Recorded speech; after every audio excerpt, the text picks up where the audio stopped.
আউযু বিল্লাহি মিনাশ শাইতানির রাজিম। বিসমিল্লাহির রহমানির রহিম। আলহামদুলিল্লাহ, শুরু হতে যাচ্ছে আমাদের রুহের প্রশান্তি গ্রুপের ইউটিউবের ধারণকৃত তাফসির।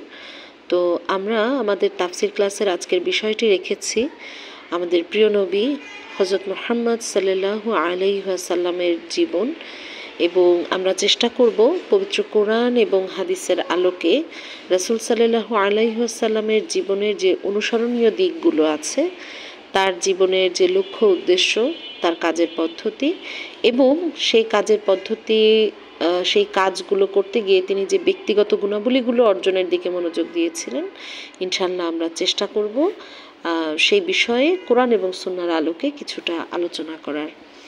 তো শুরু করছি পবিত্র কোরআন থেকে তেলাওয়াতের মাধ্যমে। আউযু বিল্লাহি মিনাশ শাইতানির রাজিম। বিসমিল্লাহির রহমানির রহিম। মুহাম্মাদুর রাসূলুল্লাহ والذين معه أشداء على الكفار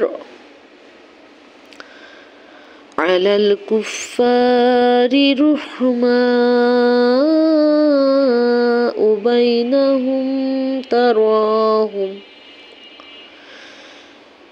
بينهم تراهم ركعا سجدا يبتغون فضلا من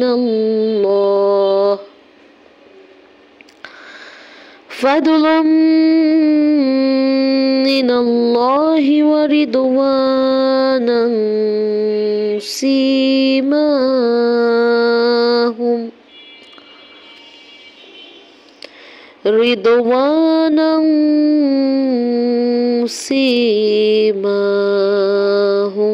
في وجوههم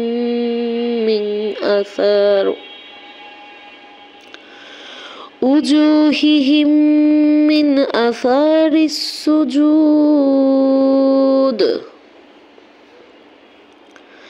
ذلك مثلهم في التوراة ومثلهم في الإنجيل كزرع أخرج شطأه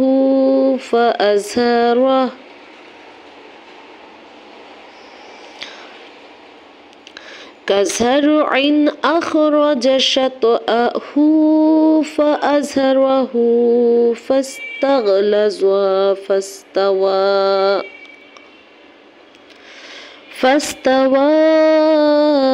على سوقه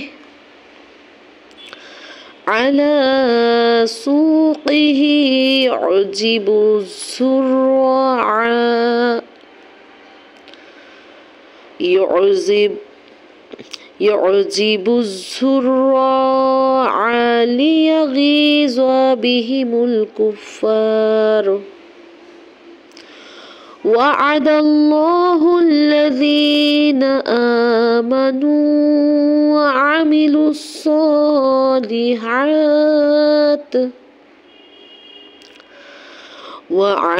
الصالحات منهم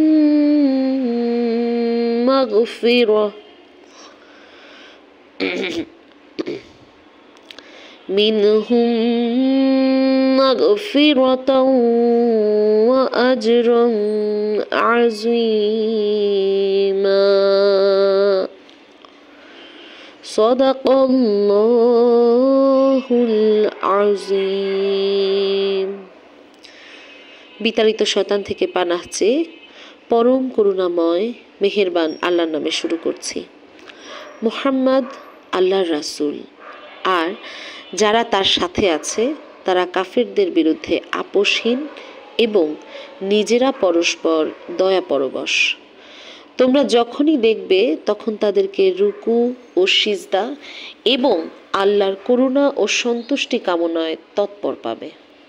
তাদের চেহারায় সিজদার চিহ্ন বর্তমান, যা দিয়ে তাদেরকে আলাদা চিনে নেওয়া যায়। তাদের এই পরিচয় তাওরাতে দেয়া আছে, আর ইনজিলে তাদের উপমা পেশ করা হয়েছে এই বলে যে একটি শস্য ক্ষেত যা প্রথমে অঙ্কুরোদ্গম ঘটালো, পরে তাকে শক্তি যোগালো, তারপর তা শক্ত ও মজবুত হয়ে স্বীয় কাণ্ডে ভর করে দাঁড়ালো, যা কৃষককে খুশি করে, কিন্তু কাফের তার পরিপুষ্টি লাভ দেখে মনোকষ্ট পায়। এই শ্রেণীর লোক যারা ঈমান আনয়ন করেছে এবং সৎকাজ করেছে, আল্লাহ তাদেরকে ক্ষমা ও বড় পুরস্কারের প্রতিশ্রুতি দিয়েছেন। আমরা এতক্ষণ সূরা আল ফাতহের 29 নং আয়াত আপনাদের সামনে তেলাওয়াত করলাম। তো এই আয়াতটিতে মূলত রাসূল সাল্লাল্লাহু আলাইহি ওয়াসাল্লামের পরিচয় দিয়ে শুরু করা হয়েছে এবং তার কিছু ব্যক্তিগত গুণাবলী বর্ণনা করা হয়েছে। এ কারণেই আমরা তেলাওয়াতের ক্ষেত্রে এই অংশটি বেছে নিয়েছি। তো আমরা রাসূল সাল্লাল্লাহু আলাইহি ওয়াসাল্লামের আরও একটু পরিচয় জানব। সেই পরিচয়টা হচ্ছে যে আমরা অনেকেই ভেবে থাকি যে তিনি মানুষ না, তাই না? এই বিষয়টা নিয়ে অনেক সময়ই একটা বিতর্ক তৈরি হয় যে মুহাম্মদ সাল্লাল্লাহু আলাইহি ওয়াসাল্লাম মানুষ, মানে তিনি মানুষ না, বা তিনি বিশেষ কিছু ফেরেশতা বা এরকম কিছু। তো আমরা জানি যে আল্লাহ রাব্বুল আলামিন প্রত্যেকটা সৃষ্টিকে আলাদা আলাদাভাবে তৈরি করেছেন। যেমন ফেরেশতাকে নূর দিয়ে তৈরি করেছেন, জিনদেরকে আগুন দিয়ে তৈরি করেছেন, মানুষকে তৈরি করেছেন মাটি দিয়ে। তো এই যে আল্লাহ রাব্বুল আলামিন আমাদেরকে যে রাসূল সাল্লাল্লাহু আলাইহি ওয়াসাল্লামকে অনুসরণের ব্যাপারে বলছেন, যদি লজিক্যালি চিন্তা করি তাহলে তাকে অবশ্যই মানুষ হতে হবে। কারণ আমরা জানি ফেরেশতাদের কোনো অপশন থাকে না। ফেরেশতারা যেই কাজের জন্য সৃষ্টি হয়েছেন তাদেরকে সেই কাজটাই করতে হয়। যেমন আপনি কখনো দেখবেন না যে মানে জিব্রাইল আলাইহিস সালামের কাজ অন্য কোনো ফেরেশতা করেছেন, মিকাইল আলাইহিস সালামের কাজ অন্য কোনো ফেরেশতা করেছেন, তারপরে আজরাইলের কাজ অন্য কেউ করেছেন, এটা হয় না। হ্যাঁ, তার কাজ মালাকুল মৌত হয়ে মানুষের রূহ কবজ করা, তিনি সেটাই করছেন। তো এভাবেই আল্লাহ রাব্বুল আলামিন একটি সুশৃঙ্খল সৃষ্টি জগৎ পরিচালনা করেছেন, তার যে জগৎটার ভেতরে প্রত্যেকের দায়িত্ব বন্টন করা এবং বিশেষত প্রধান প্রধান ফেরেশতাদের দায়িত্ব বন্টন করা। তো আমরা এখানে দেখেছি যে আল্লাহ রাব্বুল আলামিন রাসূল সাল্লাল্লাহু আলাইহি ওয়াসাল্লামের যে সৃষ্টি সেটাকেও খুব স্পষ্ট করে দিয়েছেন। এখানে কোনো ধরনের সন্দেহের অবকাশ রাখা হয়নি। রাসূল সাল্লাল্লাহু আলাইহি ওয়াসাল্লামের ব্যাপারে সূরা আলী ইমরানের 144 নাম্বার আমি একটু আপনাদেরকে তেলাওয়াত করে শোনাচ্ছি। আউযু বিল্লাহি মিনাশ শাইতানির রাজিম, বিসমিল্লাহির রহমানির রহিম। ওয়ামা মুহাম্মাদুন ইল্লা রাসূলুন وما محمد إلا رسول قد خلت من قبله الرسل أفإن مات أو قتل انقلبتم على أعقابكم ومن ينقلب على عقبيه فلن يضر الله شيئا وسيجزي الله الشاكرين। অর্থ হচ্ছে মুহাম্মদ একজন রাসূল বই আর কিছুই নন। তার আগে আরও অনেক রাসূলও চলে গিয়েছেন। যদি সে মারা যায় বা নিহত হয় তাহলে তোমরা কি তার পিছনে ফিরে যাবে? মনে রেখো, যে পিছনের দিকে ফিরে যাবে সে আল্লাহর কোনো ক্ষতি করবে না, তবে যারা আল্লাহর কৃতজ্ঞ বান্দা হয়ে থাকবে তাদেরকে তিনি পুরস্কৃত করবেন। এরপরে আরেকটি আয়াতে রাসূল সাল্লাল্লাহু আলাইহি সাল্লামকে আল্লাহ রাব্বুল আলামিন পরিপূর্ণ মানুষ হিসেবে চিহ্নিত করেছেন, যে তিনি হচ্ছেন একজন মানুষ এবং তাকে তিনি মানুষ হিসেবেই সৃষ্টি করেছেন। একেবারেই রুটি এবং স্বাভাবিক খাবার যিনি খান, এভাবেই তাকে সৃষ্টি করা হয়েছে। তো এক্ষেত্রে আমরা দেখলাম যে আসলে আল্লাহ রাব্বুল আলামিন রাসূল সাল্লাল্লাহু আলাইহি ওয়াসাল্লামকে এই জন্যই মানুষ হিসেবে তৈরি করেছেন যেন আমরা তাকে অনুসরণ করতে পারি। হ্যাঁ, আমরা যদি তাকে অনুসরণ করতে না পারি তাহলে তো আল্লাহ রাব্বুল আলামিন যে আয়াতটি বলেছেন যে তোমাদের মধ্যে রাসূল সাল্লাল্লাহু আলাইহি সাল্লামের জীবনেই রয়েছে সর্বোত্তম আদর্শ, তাহলে আমরা তো তাকে আসলে অনুসরণ করতে পারবো না। তিনি যদি ফেরেশতা হন, তিনি যদি অন্য কিছু দিয়ে সৃষ্টি হন, তাহলে তাকে পরিপূর্ণ অনুসরণ করা সম্ভব না। যেমন এখন তার খাবার, তার জীবন আচরণ, তার কাজের পদ্ধতি, তার দৈনন্দিন জীবনের রুটিন, এই সব কিছুই আমি ফলো করতে পারবো, কারণ তিনি আমার মতোই মানুষ ছিলেন। আল্লাহ রাব্বুল আলামিন মানুষের মধ্য থেকেই একজনকে নবী হিসেবে গ্রহণ করেছেন। হ্যাঁ, এই ব্যাপারে এই সমর্থনে আমরা সূরা বাকারার 143 নম্বর আয়াতে পেয়েছি। আল্লাহ রাব্বুল আলামিন বলছেন, এভাবে তোমাদেরকে মধ্যমপন্থী জাতি হিসেবে গড়ে তোলা হয়েছে যাতে করে তোমরা গোটা মানব জাতির সামনে সত্য এবং ন্যায়ের সাক্ষী হতে পারো।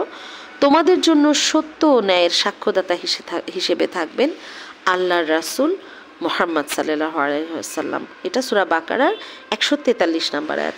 তার মানে এটা আমাদেরকে আগে ক্লিয়ার হতে হবে, রাসূল সাল্লাল্লাহু আলাইহি ওয়াসাল্লাম মানুষ ছিলেন। কখনোই এই ভুল ধারণা পোষণ করা যাবে না যে তিনি মানুষ ছিলেন না, যেটা নিয়ে অনেকেই বিভ্রান্তি তৈরি করেন। এরপরে আমরা যে বিষয়টিতে যাব সেখানে হচ্ছে যে রাসূল সাল্লাল্লাহু আলাইহি ওয়াসাল্লামকে আল্লাহ রাব্বুল আলামিন কেন পাঠিয়েছিলেন, তার জীবনের উদ্দেশ্য কী ছিল।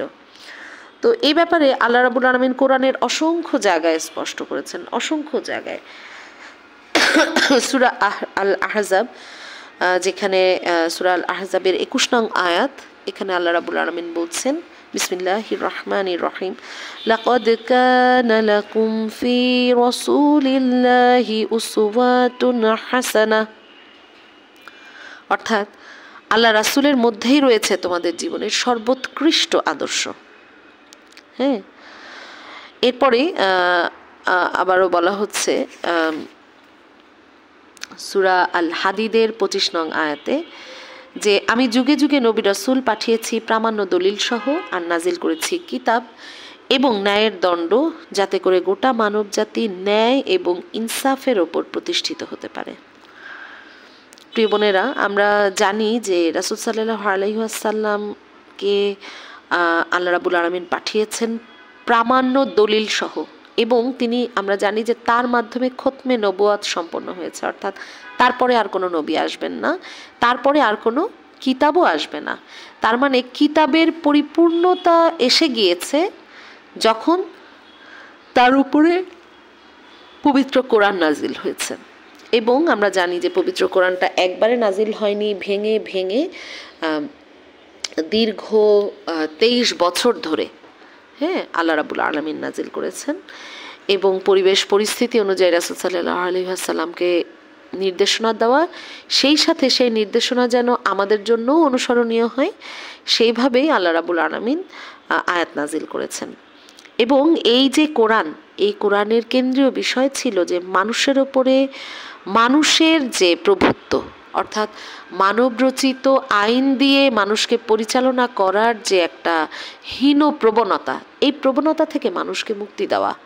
হ্যাঁ, আমরা সবাই জানি যে কোনো শাসক যখন রাষ্ট্র পরিচালনা করে তখন তাদের চিন্তা থাকে যে আমাদের নিজেদের স্বার্থ কীভাবে সংরক্ষিত রাখা যায়, অর্থাৎ শাসক গোষ্ঠী বা প্রভাবশালী যে গোষ্ঠী, সেই গোষ্ঠীটা আরও কীভাবে প্রভাবশালী হতে পারে বা তারা আরও কীভাবে সমৃদ্ধ হতে পারে, ওটার দিকেই সবার নজর থাকে। কিন্তু আল্লাহ রাব্বুল আলামিন রাসূল সাল্লাল্লাহু আলাইহি ওয়াসাল্লামকে পাঠিয়েছেন যেন মানব জাতি সত্য এবং ন্যায়ের, মানব জাতির সামনে এই মুসলিম জাতি যেন সত্য এবং ন্যায়ের সাক্ষী হতে পারে, আবার আমাদের ওপরে যেন রাসূল সাল্লাল্লাহু আলাইহি ওয়াসাল্লাম সত্যের সাক্ষী হতে পারেন। আবার এই মানুষের ওপরে যে মানুষের প্রভুত্ব, এই প্রভুত্ব খতম করে আল্লাহ রাব্বুল আলামিনের যে আইন, হ্যাঁ, এই আইনকে প্রতিষ্ঠা করার যে মানসিকতা, যে আন্দোলন, সেই আন্দোলনটাই কিন্তু রাসূল সাল্লাল্লাহু আলাইহি সাল্লামকে দিয়ে আল্লাহ রাব্বুল আলামিন করিয়েছেন।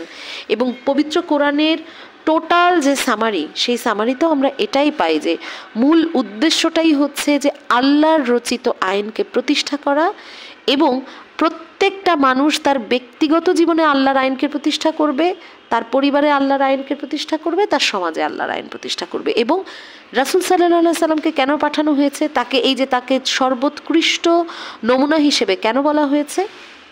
কারণ রাসূল সাল্লাল্লাহু আলাইহি ওয়াসাল্লাম হচ্ছে পুরো পৃথিবীতে একমাত্র অনুমোদিত ব্যক্তি যাকে সবাই অনুসরণ করতে পারে এবং সে ব্যর্থ হবে না। এবং তার পাশাপাশি রাসূল সাল্লাল্লাহু আলাইহি ওয়াসাল্লাম হচ্ছে একমাত্র ব্যক্তি যাকে আল্লাহ রাব্বুল আলামিন স্বয়ং গাইড করেছেন যে মানুষ মানে কোরআনটাকে কিভাবে বাস্তবায়ন করবে, সেইটা তার জীবন দিয়ে তিনি করে দেখিয়েছেন। আমরা জানি যে রাসূল সাল্লাল্লাহু আলাইহি ওয়াসাল্লামের ব্যাপারে হযরত আয়েশাকে জিজ্ঞেস করা হয়েছিল যে তিনি কেমন। তখন আয়েশা রাদিয়াল্লাহু আনহা স্পষ্টভাবে বলেছিলেন যে তিনি ছিলেন একখণ্ড কোরআন, মানে কোরআনের বাস্তব নমুনা আমরা তাকে দেখে শিখেছি। কোরআনটা কেমন, মানে কোরআনটা কি, কোরআনে কি কি আছে, তাকে অনুসরণ করতে গিয়ে আমরা দেখেছি যে হ্যাঁ, কোরআনটা এরকম। অর্থাৎ তিনি বাস্তব নমুনা হয়ে কোরআনটাকে পেশ করেছেন এই গোটা মানব জাতির সামনে। এবং আমরা আরও দেখি যে রাসূল সাল্লাল্লাহু আলাইহি ওয়াসাল্লামকে আল্লাহ রাব্বুল আলামিন ইনসাফের প্রতীক হওয়ার কথা বলেছেন। তো ন্যায় এবং ইনসাফ এই বিষয়টি আসলে খুব সহজ কিছু না। ন্যায় এবং ইনসাফ কথাটার গুরুত্ব, মানে এটা সমাজে এত বেশি গুরুত্বপূর্ণ, এটা কোনো মানে কি বলে, এটাকে কোনো বক্তব্যের মধ্যে এটা আসলে সীমাবদ্ধ রাখার সুযোগ নাই। ন্যায় এবং ইনসাফ হচ্ছে বাস্তবে প্রমাণ করার জিনিস। যেমন ধরেন আপনি দুজন মুসলিমের মধ্যে একটা তর্ক চলছে বা একটা যুদ্ধ চলছে, এখন একজন তার মধ্যে আপনার আত্মীয়, তখন আপনার একটা স্বাভাবিক দুর্বলতা হবে যে এই ব্যক্তির পক্ষে আমার চিন্তাটাকে নিয়ে যাই, হ্যাঁ। অথচ সত্যিকারের অর্থে হয়তো আপনার যিনি আত্মীয় তিনি অন্যায় করছেন, আর যিনি অপরপক্ষে আছেন তিনি হয়তো ন্যায়ের পথে আছেন। এই জায়গাটায় আপনার ন্যায় এবং ইনসাফের বাহক হওয়া এটা খুব কঠিন।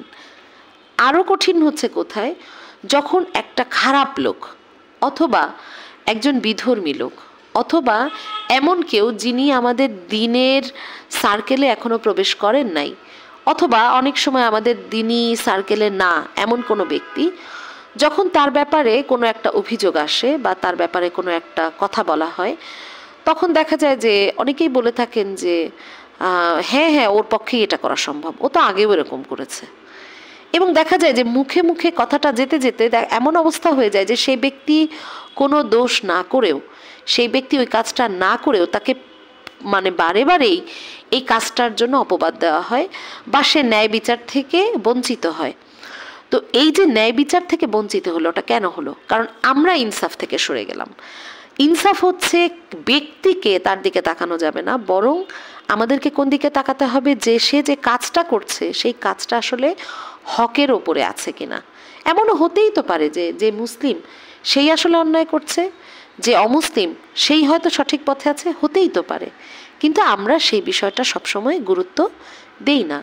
এরপরে আরও একটা বিষয় আমি উল্লেখ করতে চাই, যেটা রাসূল সাল্লাল্লাহু আলাইহি ওয়াসাল্লামকে আল্লাহ রাব্বুল আলামিন তৈরি করেছেন এভাবে যে আসলে দ্বীনের দাওয়াত, এই যে আল্লাহর বিধানের যে গ্রহণযোগ্যতা, যে মানুষের সামনে ইনসাফ না শুধু মানে সত্যের বাহক হওয়া, হ্যাঁ, তো মধ্যমপন্থী জাতি হওয়া, এই বিষয়টাও কিন্তু রাসূল সাল্লাল্লাহু আলাইহি সাল্লামের চারিত্রিক গুণাবলী ছাড়া বোঝা খুব মুশকিল।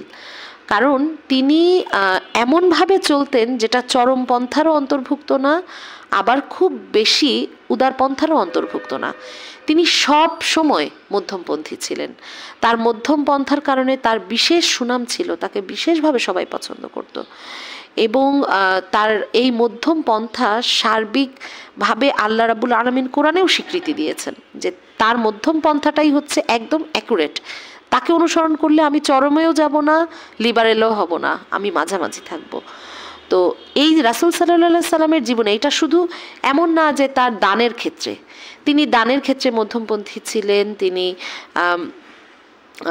তার ব্যক্তিগত আচরণের ক্ষেত্রে রাগ, ক্রোধ, তারপরে হচ্ছে ক্ষমা, তারপরে হচ্ছে সব ধরনের কাজ, মানে দাওয়াতি জিন্দেগি, তারপরে তার ব্যবহার, তার কথাবার্তা, তার নমনীয়তা, কমনীয়তা, কঠোরতা, এই সমস্ত কিছুর একটা খুব সম্মিলন ছিল মধ্যমপন্থী হিসেবে। এবং এই মধ্যম পন্থাটাকে আদর্শ হিসেবে আল্লাহ রাব্বুল আলামিন উপস্থাপন করেছেন পবিত্র কোরআনে। তাই আমাদের অবশ্যই মানে রেগুলারলি আমাদের রাসূল সাল্লাল্লাহু আলাইহি সাল্লামের এই ব্যক্তিগত জীবন এবং পারিবারিক জীবন, তার সামাজিক জীবন, এটা অধ্যয়ন করা উচিত এবং রেগুলার এটা নিয়ে আলোচনা করা উচিত। এবং আলোচনা আমরা যত করব তত আমরা তাকে অনুসরণ করার ক্ষেত্রে অনেক বেশি সামনে আগাতে পারবো। তো এখানে আমরা যে বিষয়টি আলোচনা করছিলাম, রাসূল সাল্লাল্লাহু আলাইহি সাল্লামের ব্যাপারে আল্লাহ রাব্বুল আলামিন আরও বলছেন যে তিনি নীতি নৈতিকতার সর্বোচ্চ শিখরে প্রতিষ্ঠিত।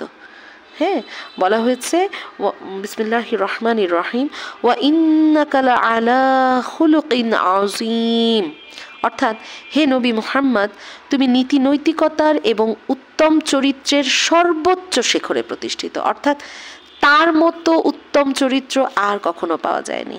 হ্যাঁ, আমরা জানি এই জন্য কিন্তু বিশ্বজাহানের স্রষ্টা রাসূল সাল্লাল্লাহু আলাইহি সাল্লামকে রহমাতুল্লিল আলামিন বলে ঘোষণা দিয়েছেন। রহমাতুল্লিল আলামিন মানে হলো গোটা বিশ্ববাসীর জন্য রহমত। তিনি কোনো নির্দিষ্ট জাতির জন্য রহমত না, তিনি গোটা বিশ্বের জন্য রহমত। তো আমরা এখানে বেশ কিছু আয়াত পেলাম। এবারে আমরা দেখব যে হাদিসের আলোকে রাসূল সাল্লাল্লাহু আলাইহি সাল্লামের বেশ কিছু গুণাবলী আছে। আচ্ছা, তার আগে আমরা আরেকটু দেখি কোরআনের আয়াতের আলোকে তার যে কাজ, তার যে কাজের পদ্ধতি, সেই কাজের পদ্ধতিটাও আমরা একটু দেখি। যে রাসূল সাল্লাল্লাহু আলাইহি সাল্লামকে আল্লাহ রাব্বুল আলামিন কি শুধু একজন মানুষ হিসেবে পাঠিয়েছিলেন, শুধু একজন রাসূল হিসেবে পাঠিয়েছেন? না, আল্লাহ রাব্বুল আলামিন বলছেন তাকে আল্লাহ রাব্বুল আলামিন সতর্ককারী হিসেবে পাঠিয়েছেন, তাকে সুসংবাদদাতা হিসেবে পাঠিয়েছেন, তাকে ভীতি প্রদর্শনকারী হিসেবে পাঠিয়েছেন। অর্থাৎ তিনি সুসংবাদ দেবেন, তিনি মানুষকে সতর্ক করবেন এবং তিনি মানুষকে ভীতি প্রদর্শন করবেন। কিসের ব্যাপারে? এই যে এত সতর্কতা, এত আহ্বান, এগুলোকে উপেক্ষা করে যারা খারাপ পথে ঝুঁকে যাচ্ছে তাদেরকে আল্লাহ রাব্বুল আলামিন নির্দেশনা দিচ্ছেন যে তাদেরকে কিভাবে মানে ইয়ের পথে আনা যাবে। হ্যাঁ, তাদেরকে আমরা কিভাবে আল্লাহ রাসূল সাল্লাল্লাহু আলাইহি সাল্লাম তাদেরকে কিভাবে মধ্যম পন্থায় নিয়ে আসবেন, হ্যাঁ, এই বিষয়টা সেখানে আল্লাহ রাব্বুল আলামিন উল্লেখ করেছেন। তো এখানে আমরা দেখি যে রাসূল সাল্লাল্লাহু আলাইহি সাল্লামের ব্যাপারে পবিত্র কোরআনের আরও একটি তাকে দায়িত্ব দেওয়া হয়েছে। সে দায়িত্বটা ছিল যে মানুষকে সংশোধন করা। হ্যাঁ, মানুষকে সংশোধন করা এবং মানুষের যে কাজ, মানুষের যে জীবনের যে অন্ধকারাচ্ছন্ন জায়গাগুলা, সেগুলোকে আলোকিত করা। এই জন্য রাসূল সাল্লাল্লাহু আলাইহি সাল্লামকে সৃষ্টি করা হয়েছে এবং তাকে পাঠানো হয়েছে, স্পেশালি তাকে পাঠানো হয়েছে। আমরা যদি সূরা জুমুয়ায় দেখি, সূরা জুমুয়ায় আল্লাহ রাব্বুল আলামিন উল্লেখ করেছেন যে মানে তাকে পাঠানো হয়েছে কেন? যে তিনি কোরআনের আয়াত তিলাওয়াত করে শোনাবেন, তাদেরকে পরিশুদ্ধ করবেন, তাদেরকে আয়াত শিক্ষা দেবেন এবং তাদের জীবনকে অন্ধকার থেকে আলোর দিকে নিয়ে আসবেন। হ্যাঁ, তো এই বিষয়টা যে আল্লাহ রাব্বুল আলামিন তার মাধ্যমে গোটা একটা জাতির সংস্কার কাজ করতে চেয়েছেন, এই আয়াতটাকে আমরা আরও রিলেট করতে পারবো যদি আমরা তৎকালীন যে সামাজিক পরিস্থিতি সেদিকে একটু তাকাই। রাসূল সাল্লাল্লাহু আলাইহি সাল্লাম যে সমাজে আবির্ভূত হয়েছিলেন সেই সমাজটা কিন্তু আমরা জানি আইয়ামে জাহেলিয়াত হিসেবে বিখ্যাত, এবং সেই সমাজটা এত নোংরা, এত কলুষিত, এত জঘন্য ছিল যে সেখানে মানুষের অধিকার বলে কোনো কিছু ছিল না। মানুষ তার অধিকার ফিরে পায়নি, মানুষ তার নিরাপত্তা ছিল না, তার কোনো জীবন ছিল না, তার কোনো ব্যক্তি স্বাধীনতা ছিল না, তাদের কোনো মানে যার যা ইচ্ছা সে তাই করছিল। হ্যাঁ, এবং যারা প্রভাবশালী, যারা ক্ষমতাধর, তারা একটু বেশি শক্তিশালী ছিল, যার কারণে তারা গোটা জাতিকে শোষণ করছিল। যার ইচ্ছা হচ্ছে একজনের সম্পদ মেরে দিচ্ছে, যার ইচ্ছা হচ্ছে সে আরেকজনের ওপর অধিকার ফলাচ্ছে, যার ইচ্ছা হচ্ছে সে তার কন্যা সন্তানকে মাটিতে পুঁতে ফেলছে, হ্যাঁ, যার ইচ্ছা হচ্ছে আরেকজনের মেয়েকে ধর্ষণ করে আসছে। এই নোংরা জঘন্য একটি সামাজিক পরিস্থিতিতে আল্লাহ রাব্বুল আলামিন যখন রাসূল সাল্লাল্লাহু আলাইহি ওয়াসাল্লামকে পাঠালেন, তখন তাকে এভাবেই পাঠালেন যেন কোরআনের আয়াতের মাধ্যমে, হ্যাঁ, আল্লাহ রাসূল সাল্লাল্লাহু আলাইহি ওয়াসাল্লামকে কিন্তু আল্লাহ রাব্বুল আলামিন প্রথমেই নবী বানিয়ে দেননি। মানে তিনি জন্ম থেকেই কিন্তু নবী হিসেবে যে কোরআনের বাহক, মানে দায়ী ইলাল্লাহ হিসেবে যে ভূমিকা, ওটা কিন্তু তাকে আল্লাহ রাব্বুল আলামিন তখনই দায়িত্ব দেননি। বরং তিনি যখন জন্ম হয়েছেন তাকে আল্লাহ রাব্বুল আলামিন পরিশুদ্ধ করেছেন, তাকে নবুয়তের জন্য প্রস্তুত করেছেন, তাকে একদম সার্বিক যোগ্যতা দিয়েছেন যেন তার মধ্যে কোনো ধরনের অশ্লীলতা, মিথ্যা, সমাজের কোনো নোংরা জিনিস যেন তার মধ্যে প্রবেশ করতে না পারে।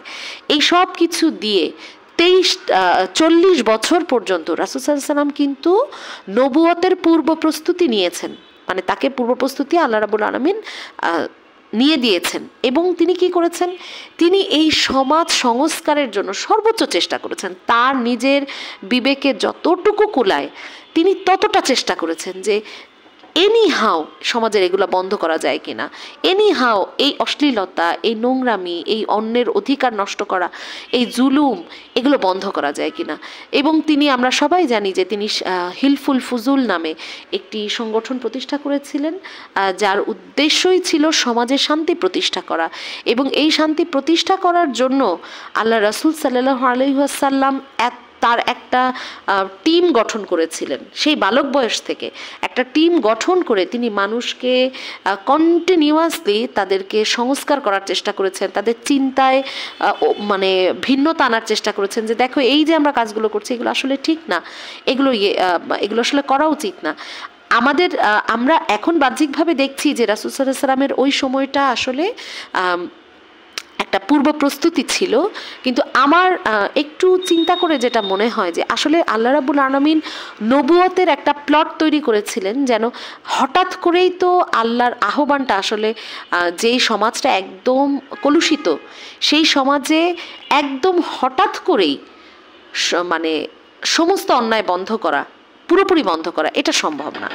বরং ধাপে ধাপে যদি আগানো হয়, আল্লাহর আহ্বান করে ধাপে ধাপে যদি আগানো হয়, সেই ক্ষেত্রে প্রথমে আগে অশ্লীলতা থেকে আগে তাদেরকে একটু একটা মানে চিন্তার একটা আনুকূল্য আনার জন্য তাদেরকে একটা মিডল পয়েন্টে আনা দরকার। এবং আমার কাছে মনে হয়েছে যে আল্লাহ রাব্বুল আলামিন হিলফুল ফুজুলের মাধ্যমে আগে মানুষের মনস্পট, মানে ওই তৎকালীন যে আরবের জাহেলিয়াত, ওই জাহেলিয়াত থেকেও যে নিউট্রালি একটু ভিন্ন একটা পথে আসা যায় এবং একটু পরিচ্ছন্ন চিন্তা করা যায়, একটু গঠনমূলক চিন্তা করা যায়, একটু জাহেলিয়াতের বাইরে চিন্তা করা যায়, এই জ্ঞানটা তাদেরকে মানে এই পরিবেশটা, এনভায়রনমেন্টটা আল্লাহ রাব্বুল আলামিন ক্রিয়েট করেছেন। এবং আমরা দেখি যে রাসূল সাল্লাল্লাহু আলাইহি ওয়াসাল্লাম হিলফুল ফুজুল গঠনের মাধ্যমে কিন্তু ইসলামী রাষ্ট্র প্রতিষ্ঠা করেননি, তখনই হিলফুল ফুজুলের মাধ্যমে রাসূল সাল্লাল্লাহু আলাইহি ওয়াসাল্লাম শান্তি প্রতিষ্ঠার সর্বোচ্চ চেষ্টা করেছেন। কিন্তু দেখা গেল যে তিনি যেটা করছেন সেই শান্তিটা স্থায়ী হয়নি। অর্থাৎ মানে আপাতত হয়তো সমাধান হয়েছে কিন্তু দীর্ঘস্থায়ী সমাধান হয়নি। দেখা যাচ্ছে যে কিছু মানুষ হয়তো পরিবর্তন হয়েছে, কিছু মানুষের অভিরুচি পরিবর্তন হয়েছে, কিন্তু তাৎক্ষণিক যে সমাধানটা, ওই সমাধানটা হয়নি। যার ফলে যেটা হয়েছে যে আসলে একদম যে স্পষ্টভাবে যে একটা সমাজ পরিবর্তন হয়ে যাওয়া, অর্থাৎ একদম জাহেলিয়াতের শেকড় কেটে যাওয়া, এটা সম্ভব হয়নি। তো এখান থেকে আমরা দুটো জিনিস পাই, সেটা হচ্ছে যে ইসলামী রাষ্ট্র প্রতিষ্ঠার জন্য আগে মানুষের মন মগজ একটু পরিচ্ছন্ন হওয়াটা জরুরি, না হলে তারা ইসলামটাকে ধারণ করতে পারবে না। হ্যাঁ, কাজেই মানুষের ভেতরে সংস্কার করা, মানুষের চিন্তার সংস্কার করা, হ্যাঁ, এবং সেটা কোরআনের মাধ্যমেই। এটা এমন না যে এটা আমি কোরআনের কথা বলবো না, আল্লাহর কথা বলবো না, এটা না। আমি আল্লাহ এবং কোরআনের কথা বলেই আগে মানুষের মনস্পট পরিবর্তন করতে হবে, মানুষের মনস্তাত্ত্বিক যে নোংরা চিন্তাগুলো সেগুলো থেকে মানুষকেই মুক্তি দিতে হবে, মানুষকেই পজিটিভলি তাদেরকে মোটিভেট করতে হবে। এরপরে যখন একটা পরিবেশ তৈরি হয়ে যাবে এবং আমরা অধিকাংশ মানুষ যখন আমরা ইসলামী রাষ্ট্র কায়েমের স্বপ্ন দেখব, কারণ ইসলামী রাষ্ট্র না হলে তো কোনো কিছু পরিপূর্ণতা পাবে না, কোনো কিছু স্থায়িত্ব লাভ করবে না। যেমন ইনসাফ আজকে আছে, এরপরেই দেখা যাবে আস্তে আস্তে আবার নাই। হ্যাঁ, অথচ আপনি যদি ইসলামী রাষ্ট্র প্রতিষ্ঠা করেন তাহলে তো আদালতের মাধ্যমেই আপনাকে ন্যায় বিচার এবং ইনসাফ এই দুইটাই প্রতিষ্ঠা করতে হবে। হ্যাঁ, এবং ইনসাফটা তখন রাষ্ট্রীয়ভাবে, রাষ্ট্রীয় উদ্যোগেই তখন আপনাকে বাস্তবায়ন করতে হবে।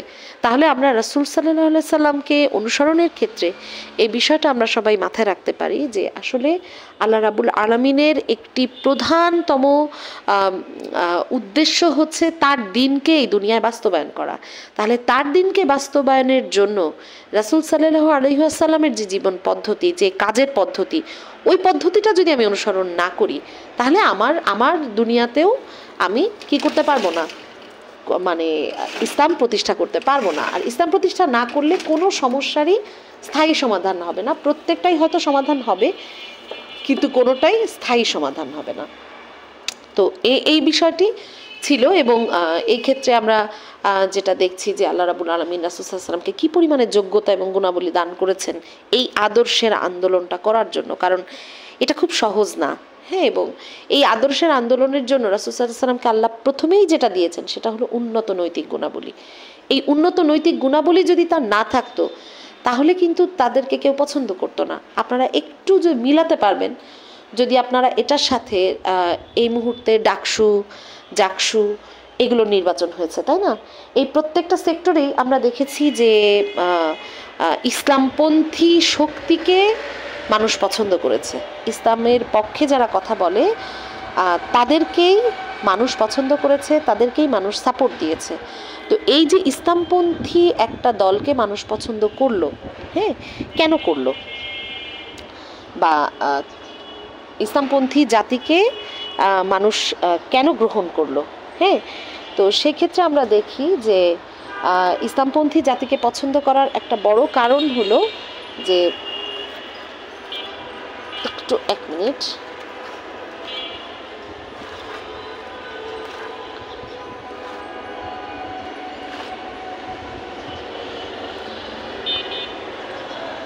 আচ্ছা, ইসলামপন্থী জাতিকে পছন্দ করার একটা বড় কারণ হলো যে যারা ইসলামের কথা বলবে তারা কখনো মানুষের ওপর জুলুম করবে না এবং তারা কখনো মানুষের ওপর মানুষের প্রভুত্ব খাটাবে না।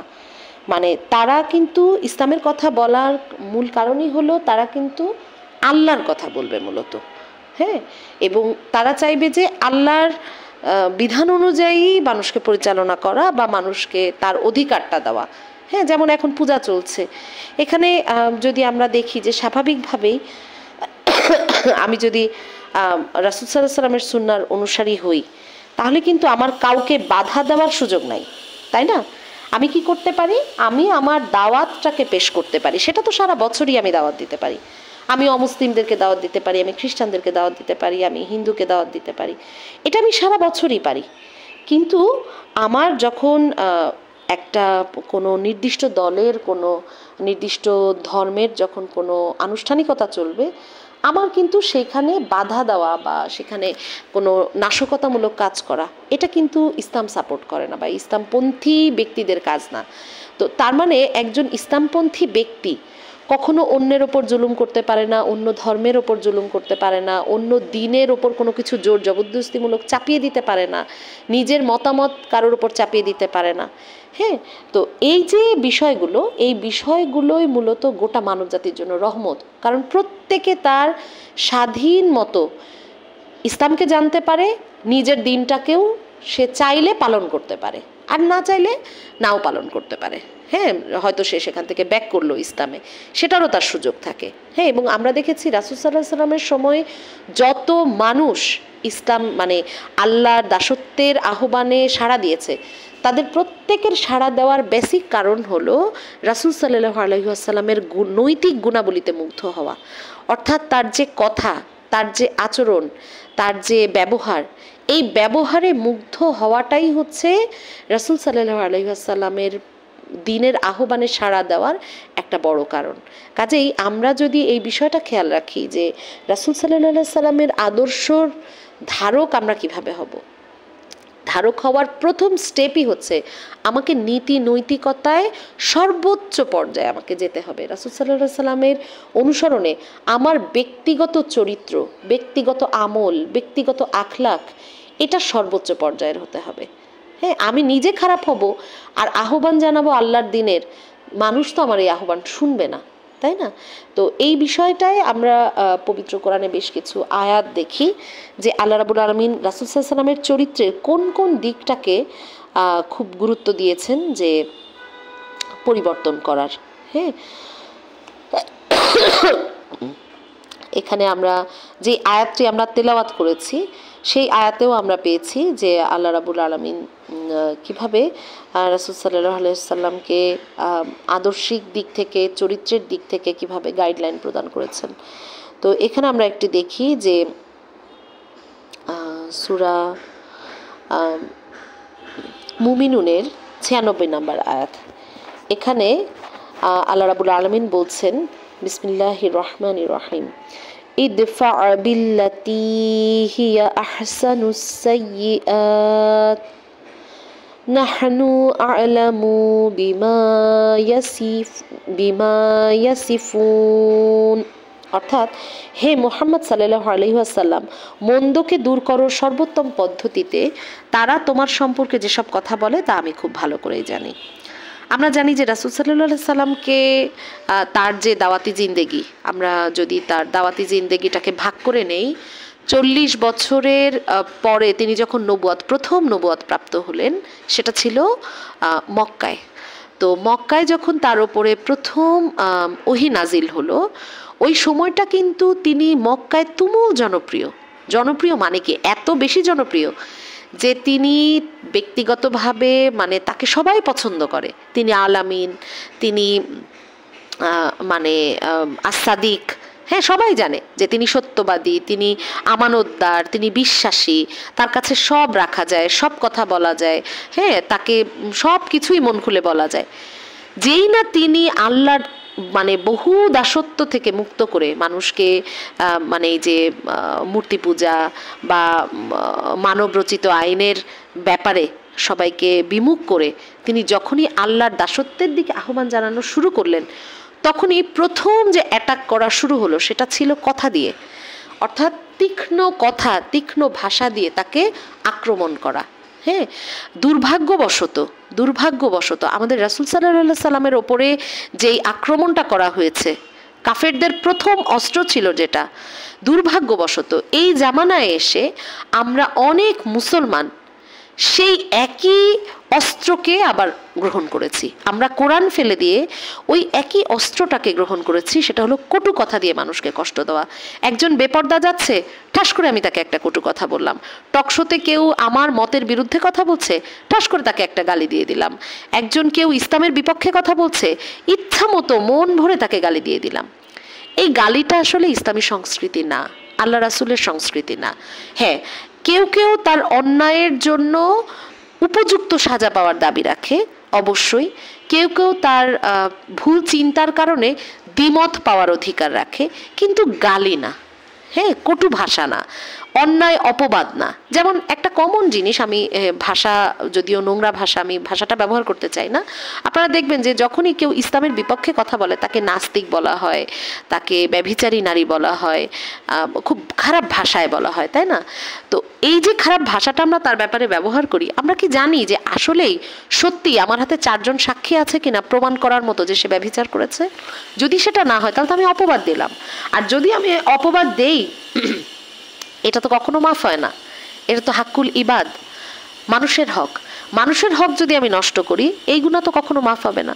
তাহলে আমি দেখছি যে আল্লাহ রাব্বুল আলামিন রাসূল সাল্লাল্লাহু আলাইহি সাল্লামকে শিখিয়ে দিয়েছেন, হে মুহাম্মদ সাল্লাল্লাহু আলাইহি সাল্লাম, মন্দকে দূর করো সর্বোত্তম পদ্ধতিতে। রাসূল সাল্লাল্লাহু আলাইহি সাল্লামের সাথে কোন মন্দটা ঘটে নাই? আপনারা একটু চিন্তা করে দেখেন তো। তাকে জাদুকর বলা হয়েছে, তাকে গণক বলা হয়েছে, তাকে মানে কি বলে এটাকে, তাকে পাগল বলা হয়েছে। তাকে তিনি যখন নামাজ পড়েন তখন তার মাথায় উটের পচা গলা নাড়িভুলি ঢেলে দেওয়া হয়েছে, যেটার ভারে তিনি পিঠ সোজা করে দাঁড়াতে পারেননি। মা ফাতেমা সুন্দর করে তার পিঠটা পরিষ্কার করে দিয়েছেন। আমরা কি আর খারাপ তার সাথে কি দেখি নাই? তাকে কথা দিয়ে কষ্ট দেওয়া হয়েছে। তার ছেলে যখন, একমাত্র ছেলে যখন মারা গেল, তখন সেটা নিয়ে তাকে কটু কথা শোনানো হয়েছে। তার যেটা আমরা জানি যে সূরা আল কাউসার নাজিল হয়েছিল পরে তাকে সান্ত্বনা দেওয়ার জন্য, রাসূল সাল্লাল্লাহু আলাইহি ওয়াসাল্লামকে সান্ত্বনা দেওয়ার জন্য। তারপরে তাকে প্রথম ওহী নাজিল হওয়ার পরে যখন দীর্ঘদিন ওহী আর নাজিল হচ্ছে না, তখন তাকে নিয়ে উপহাস, ঠাট্টা, বিদ্রূপ কোনটা করা হয় নাই? সব করা হয়েছে। তার যাওয়া আসার পথে কাটা বিছিয়ে রাখা হয়েছে, তাকে গালি দেওয়া হয়েছে।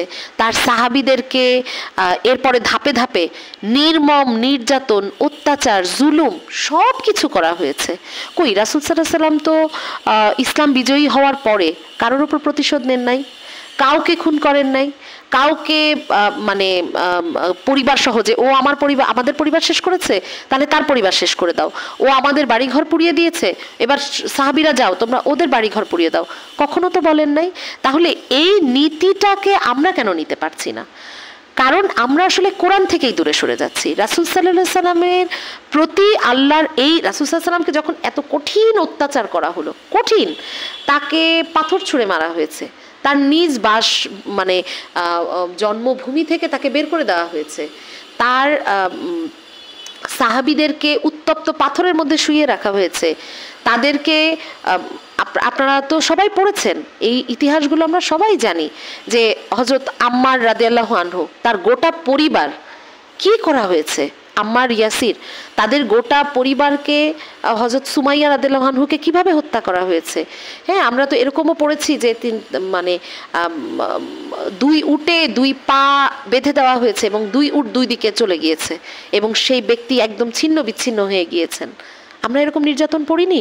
আমরা এরকম নির্যাতনের ঘটনা পড়িনি যে কি বলে আমাদের বিলাল রাদিয়াল্লাহু আনহুকে যে উত্তপ্ত পাথরের উপর শুয়ে রেখেছিল এবং চর্বি গলে গলে সেই আগুন নিভে যেত? আমরা কি সেটা পড়িনি? আমরা হযরত খুবাইবের নির্যাতন দেখিনি? আমরা খাব্বাব রাদিয়াল্লাহু আনহুর নির্যাতন দেখিনি? খুবাইব রাদিয়াল্লাহু আনহু, খাব্বাব রাদিয়াল্লাহু আনহু, তারপরে কি বলে আমরা যে মানে নিয়মিত যে সাহাবীরা যে অত্যাচারের শিকার হয়েছেন, এই ঘটনাগুলো তো আমরা পড়েছি। কিন্তু এই ঘটনাগুলো আমরা ধারণ করতে পারিনি কারণ আমরা কোরআন থেকে দূরে সরে গিয়েছি। যখনই আমাদের ওপর অ্যাটাক আসে, ইসলামপন্থীদের ওপরে আক্রমণ আসে, তখনই আমরা চিন্তা করি যে এবার ওকেও আমাদের পাওনা উল্টো বুঝিয়ে দিতে হবে। কিন্তু রাসূলের সুন্নাহও এটা না, কোরআনের আয়াতও সেটা বলে না। কোরআনের আয়াত হচ্ছে, হে মুহাম্মদ সাল্লাল্লাহু আলাইহি সাল্লাম, মন্দকে দূর করো সর্বোত্তম পদ্ধতিতে, অর্থাৎ এমন কিছু করো যার মাধ্যমে তুমি ভালো দিয়ে মন্দকে দূরীভূত করতে পারো। মন্দ দিয়ে মন্দ তো দূরীভূত সবাই করতে পারে। আপনাকে খুন করেছে, আপনার পরিবারের কাউকে খুন করেছে, আপনি তাকে খুন করলেন, এটা করা তো ব্যাপার না। কিন্তু এইটার মানে এটার যে কনসিকোয়েন্স, সেটা তো আমরা আসলে করতে পারবো না, সেটা তো আমরা ধারণ করতে পারবো না, সেটার অশান্তিটা আমরা নিতে পারবো না। কন্টিনিউয়াস একটা সমাজ তখন নষ্ট হতে থাকবে বা চলতেই থাকবে, এটাকে তো আমরা থামাতে পারবো না। এই জন্য আল্লাহ রাব্বুল আলামিন শান্তিপূর্ণ যে পদ্ধতি, সেই পদ্ধতি বলছেন যে শান্তিপূর্ণ পদ্ধতি হচ্ছে মন্দকে দূর করো সর্বোচ্চ ভালো দিয়ে। হ্যাঁ, এবং এর সমর্থনে আমরা আয়াত পাই আবার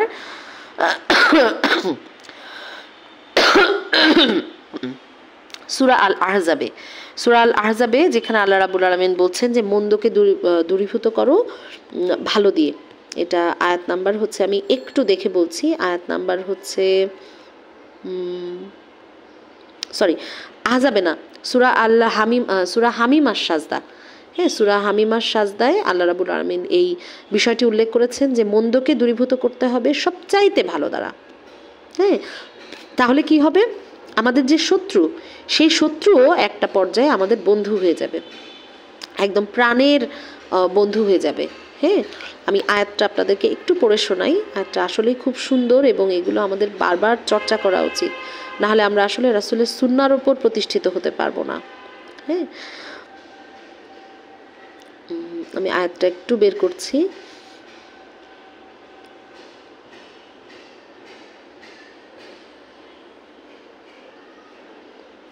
সূরা হামিমা সাজদা, যেখানে বলা হচ্ছে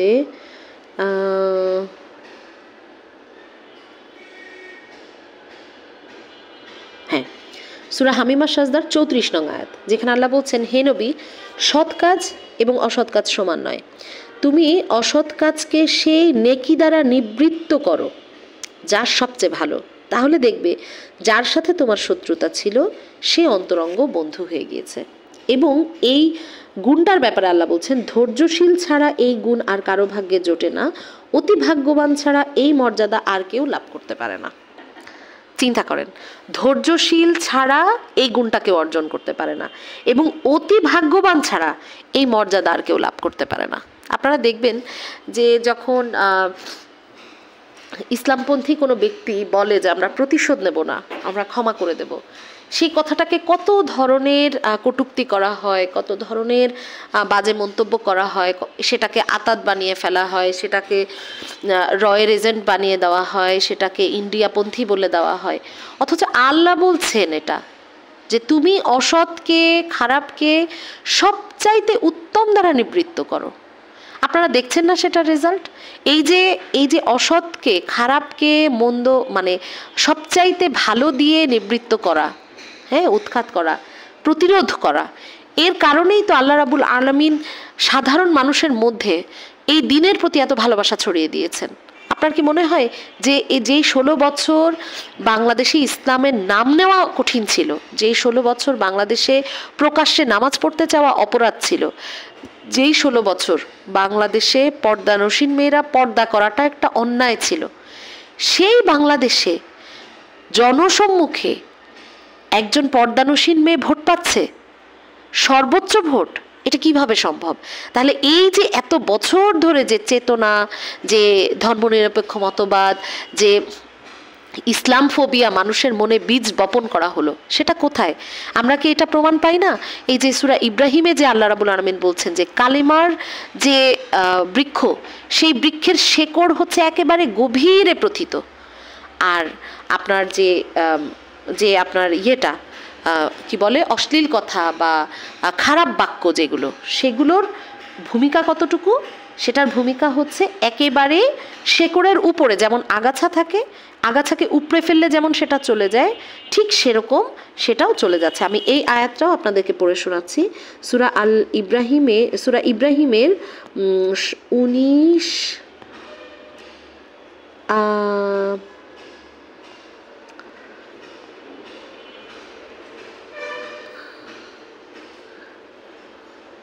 19 না 40-41, হ্যাঁ, সূরা ইব্রাহিমের আয়াত 24 এবং 25, এখানে আল্লাহ বলছেন, তুমি কি দেখছো না আল্লাহ কালেমা তাইয়্যিবার উপমা দিয়েছেন কোন জিনিসের সাহায্যে? এর উপমা হচ্ছে যেমন একটি ভালো জাতের গাছ যার শিকড় মাটির গভীরে প্রথিত এবং শাখা প্রশাখা আকাশে পৌঁছে গিয়েছে, প্রতি মুহূর্তে নিজের রবের হুকুমে সে ফল দান করে। এই উপমা আল্লাহ এজন্য দেন যাতে লোকেরা এর মাধ্যমে শিক্ষা লাভ করতে পারে। অর্থাৎ আপনি যখন একটা ভালো কাজ করবেন, ভালো কথা বলবেন, কোরআনের অনুসরণ করবেন, রাসূলের সুন্নাহ অনুসরণ করবেন, আপনি তাৎক্ষণিক ফল নাও দেখতে পারেন। সব যে আম গাছ, ধরেন একটা আম গাছ রোপণের প্রথম বছরেই কি ফল দেয়? কখনো না।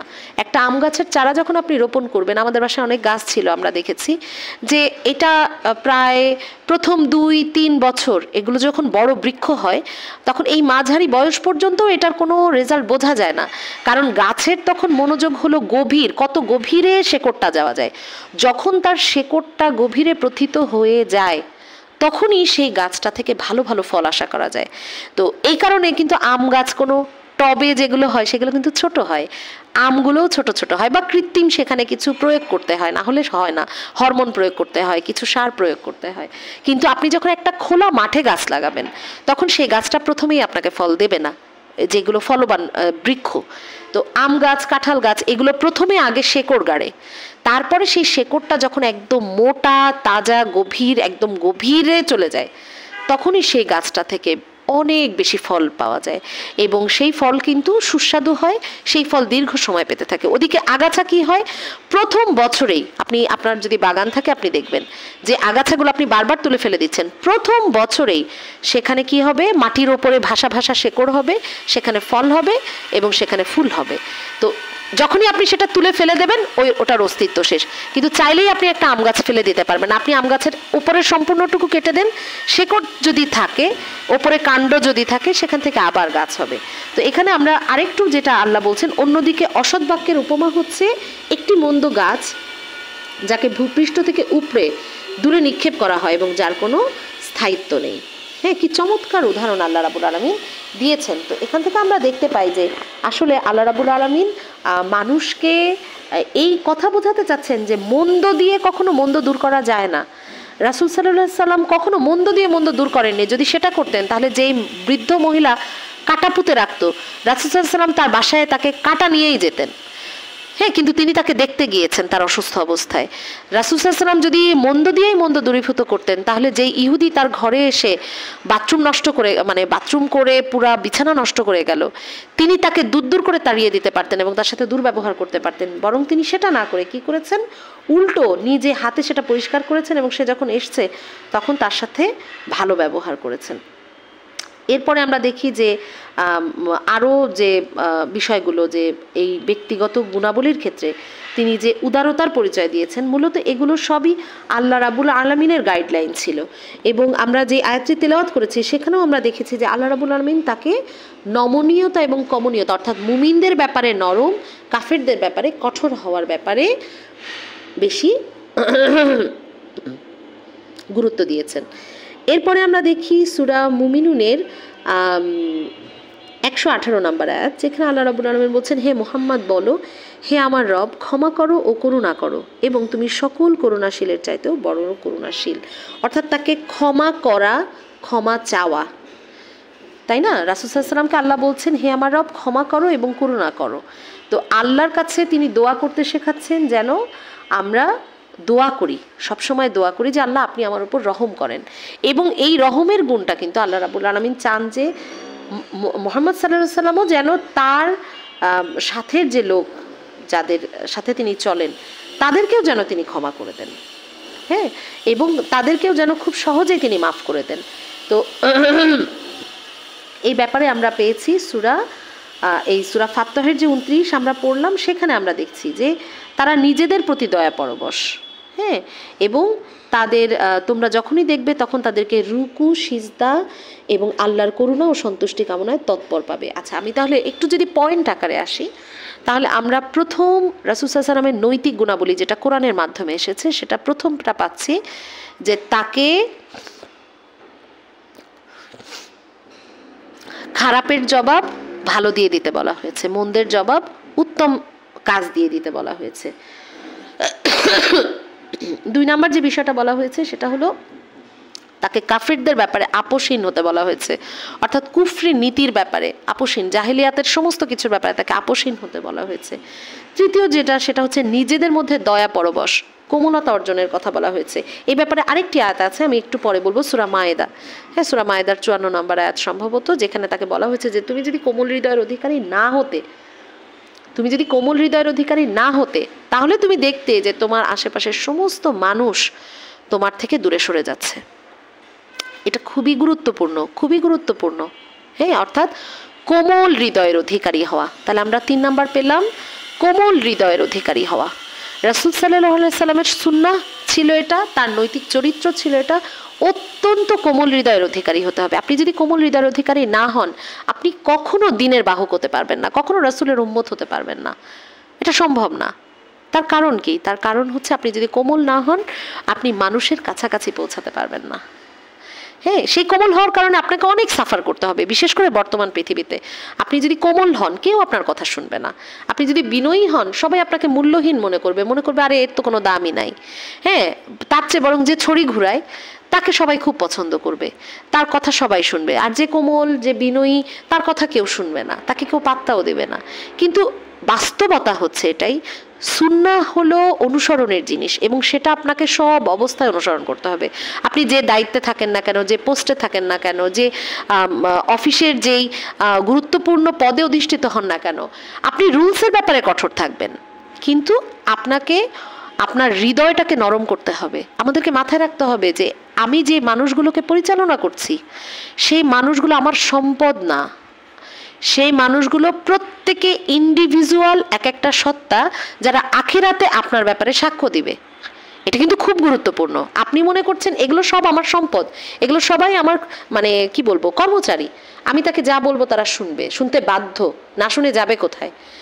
ঠিক আছে, কিন্তু আমরা প্রত্যেকেই কোনো না কোনো জায়গায় দায়িত্বশীল। এ কারণে আমি বলছি যে আমরা কেউ ফ্যামিলি পরিচালনা করি, কেউ অফিসে গুরুত্বপূর্ণ কোনো দায়িত্বে আছি, যার অধীনে কিছু আছে, আরও কিছু অধস্তন জনশক্তি আছে। আমরা কেউ কেউ দিনই সার্কেলে কারো কারো দায়িত্ব নিয়েছি। তো এইভাবে আমরা প্রত্যেকে কেউ না কেউ কারোর দায়িত্বে আছি। তো এই যে আমরা যারা দায়িত্বে আছি, তারা যদি মনে করি এই যে যাদের উপরে আমি কি বলে, যাদের উপরে আমার দায়িত্ব, আমি হচ্ছে তাদের বস, আমি তাদেরকে যা বলবো তাদেরকে সেটাই শুনতে হবে, হ্যাঁ, আমি তাদের যেইভাবে ব্যবহার করব, তুচ্ছ তাচ্ছিল্য করব, তাদেরকে সেটাই সহ্য করে যেতে হবে। তারা সহ্য করবে ঠিকই, কিন্তু ওই যে আল্লাহ রাব্বুল আলামিন বলছেন যে তুমি যদি কোমল হৃদয়ের অধিকারী না হতে, তাহলে তারা কি করত? তারা তোমার থেকে দূরে সরে যেত। হ্যাঁ, তাহলে এই কোমলতা, এই বিনয়, এটা তো আল্লাহর পক্ষ থেকে দেওয়া একটা উপহার। হ্যাঁ, আল্লাহ রাব্বুল আলামিন বলছেন যে তুমি মানে হ্যাঁ, এটা আমি একটু আয়াতটা আপনাদের পড়েই শোনাই। সরি, এটা মায়েদান না, সূরা আলে ইমরানের 159। আল্লাহ রাব্বুল আলামিন বলছেন যে এটা আল্লাহর বড়ই অনুগ্রহ যে তোমার ব্যবহার তাদের প্রতি বড়ই কোমল। নয়তো যদি তুমি রুক্ষ স্বভাবের বা কঠোর হৃদয়ের অধিকারী হতে, তাহলে তারা সবাই তোমার চারপাশ থেকে সরে যেত। তাদের ত্রুটি ক্ষমা করে দাও, তাদের জন্য মাগফিরাতের দোয়া করো এবং দিনের বিভিন্ন ব্যাপারে তাদের সাথে পরামর্শ করো, বিভিন্ন পরামর্শে তাদেরকে অন্তর্ভুক্ত করো। তারপর যখন কোনো মতের ভিত্তিতে তোমার স্থির সংকল্প হবে, তখন আল্লাহর উপর ভরসা করো। আল্লাহ তাদেরকে ভালোবাসেন যারা তার উপর ভরসা করে কাজ করতে পছন্দ করে। তাহলে এখানে আমরা কয়েকটা বিষয় পেলাম। সেটার মধ্যে প্রথমতই মানে এই যে 3 নম্বর যে গুণাবলীটা, রাসূল সাল্লাল্লাহু আলাইহি ওয়াসাল্লামের অনুসরণীয় গুণাবলী, আমরা যেটা বললাম যে কি করতে হবে, অবশ্যই আমাকে রাসূল সাল্লাল্লাহু আলাইহি ওয়াসাল্লামের মতো কোমল হৃদয়ের অধিকারী হওয়ার চেষ্টা করতে হবে, কোমল ব্যবহারের অধিকারী হওয়ার চেষ্টা করতে হবে। আপনারা কেউ যদি কারোর দায়িত্বশীলই না হন, তারপর আপনারা দেখবেন আপনার বাসায় একজন গৃহপরিচারিকা আছে, তাই না? একজন কি বলে এটাকে, হেল্পিং হ্যান্ড আছে, যাকে আপনি পরিচালনা করেন। তো আমার ব্যবহার তো তার সাথেও ভালো হতে হবে। সে কি আমার ব্যাপারে আল্লাহর কাছে সাক্ষ্য দেবে না? সে কি একটা জীবন্ত সত্তা না? তো এই সত্তা যদি আল্লাহর কাছে সাক্ষ্য দেওয়ার অধিকার রাখে, তাহলে আমি কেন তার অধিকার নষ্ট করব? হ্যাঁ, আর আমি এই ঠুনকো দুনিয়া, যেই দুনিয়াটার কোনো স্থায়িত্বই নাই, সেই ঠুনকো দুনিয়ার একটা সামান্য মেয়াদ ভিত্তিক কাজের জন্য একজন হেল্পিং হ্যান্ড আমাদের বাসায় কয় বছর থাকে? 5 বছর, 10 বছর, 20 বছর, তারপরে তো একটা সময় তো তারা চলে যায়। তো এই যে স্বল্প, মানে দুনিয়াটা একে তো স্বল্প মেয়াদি, তার উপরে আরও স্বল্প মেয়াদি হলো সেই দায়িত্বটা। তো যে নির্দিষ্ট সময়ের জন্য আমি কোনো ব্যক্তিদেরকে পরিচালনা করছি, আমি কেন আমার আমলটাকে নষ্ট করব? আমি কেন কিয়ামতের দিন নিঃস্ব রিক্ত অবস্থায় আল্লাহর কাছে হাজির হব? আমাকে তো অবশ্যই কোমল হৃদয়ের অধিকারী হতে হবে। তো এই বিষয়টা একটু খেয়াল করা, যে আমাদের অন্তরটাকে কোমল করতে হবে, আমাদের ব্যবহারটাকে বিনয়ী করতে হবে, নরমভাবে সুন্দরভাবে কথা বলার অভ্যস্ততা বাড়াতে হবে। হ্যাঁ, এবং কর্কশ ভাষা, কর্কশ ব্যবহার, হ্যাঁ, তুচ্ছ তাচ্ছিল্য করা, হ্যাঁ, কাউকে হেয় প্রতিপন্ন করা, কাউকে খুব বেশি মানে ডমিনেট করা, খুব বেশি তাকে চাপে রাখা, কারোর ব্যক্তিগত সিদ্ধান্তের উপর চাপিয়ে দেওয়া। এই যে কিছুদিন আগে আমি দেখছিলাম যে একটা বিষয় নিয়ে খুব বিতর্ক হচ্ছে সোশ্যাল মিডিয়ায়, যে মানে যদি আমরা পর্দা করি, তো যে ব্যক্তি পর্দা করছে না তার ব্যাপারে আমার আচরণটা কি হবে? তো ম্যাক্সিমাম লোকই বলছেন যে তাকেও পর্দা করাইতে হবে। হ্যাঁ, এখন আপনার একটা জিনিস মাথায় রাখতে হবে, সেটা হচ্ছে যে আল্লাহ রাব্বুল আলামিন কিন্তু স্পষ্ট করে বলেছেন দিনের ব্যাপারে কোনো জবরদস্তি নাই। আমাকে আমার বিধান, আল্লাহর বিধানটা আমার মানুষের কাছে পৌঁছে দিতে হবে। আল্লাহর বিধানটা আমি মানুষের কাছে পৌঁছে দিব। পৌঁছে দেওয়ার পরে একটা নির্দিষ্ট থাকতে হবে যে এইটা কেউ ভায়োলেট করতে পারবে না। কিন্তু তাই বলে আমি চাপিয়ে দিতে পারবো না যে না আমি এখন একটা স্কুলের প্রিন্সিপাল হলাম, এই স্কুলের সবাইকে বাধ্যতামূলক নেকাব দিতে হবে, বোরখা পরতে হবে এবং পর্দা করতে হবে। বরং আমি তাদেরকে বলতে পারি যে আল্লাহর আহ্বান হচ্ছে সতর ঢাকা, তাই তোমরা সবাই সতর ঢেকে আসার চেষ্টা করো। ইউনিফর্মটা আমরা অবশ্যই ফিক্সড রাখবো, হ্যাঁ ইউনিফর্ম একটা স্কুল অবশ্যই ফিক্সড রাখতে পারে, কিন্তু নেকাব দেওয়ার বিষয় বা বাহিরেও সে হিজাব পরবে কিনা এটা আমরা জোরপূর্বক চাপিয়ে দিতে পারি না। হ্যাঁ, আমি বোঝাতে চাচ্ছি যে এই জবরদস্তিমূলক মানে যেটা তার ভেতরে নাই, যেটা সে বোঝে না, যেটার সম্পর্কে তার এখনো অন্তরের সাক্ষ্য আসে নাই যে না আমি পর্দা করব, সেই অবস্থায় যদি আপনি তাকে জোর জবরদস্তি করেন তাহলে আপনার যতক্ষণ পাওয়ার থাকবে ততক্ষণই সে এটা বাস্তবায়ন করবে। যেই আপনি পাওয়ার থেকে চলে যাবেন অমনি সে এটা থেকে বিচ্যুত হয়ে যাবে, অথবা আপনি যেখানে তাকে দেখবেন না সেখানে গিয়েই সে বেপর্দা হয়ে চলাফেরা শুরু করবে।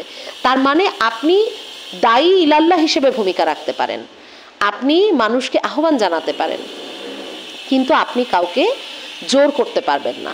হ্যাঁ, আপনি সিস্টেম ওয়াইজ যদি কিছু করতে পারেন, যেমন একটা স্কুলের ইউনিফর্ম আপনি নির্ধারণ, এটা আপনার পাওয়ারে যদি থাকে, একটা কলেজের ইউনিফর্ম, একটা বিশ্ববিদ্যালয়ের কোনো কিছু ড্রেস কোড, এটা আপনি দিয়ে দিতে পারেন, কিন্তু সে কিন্তু ব্যক্তিগতভাবে কাউকে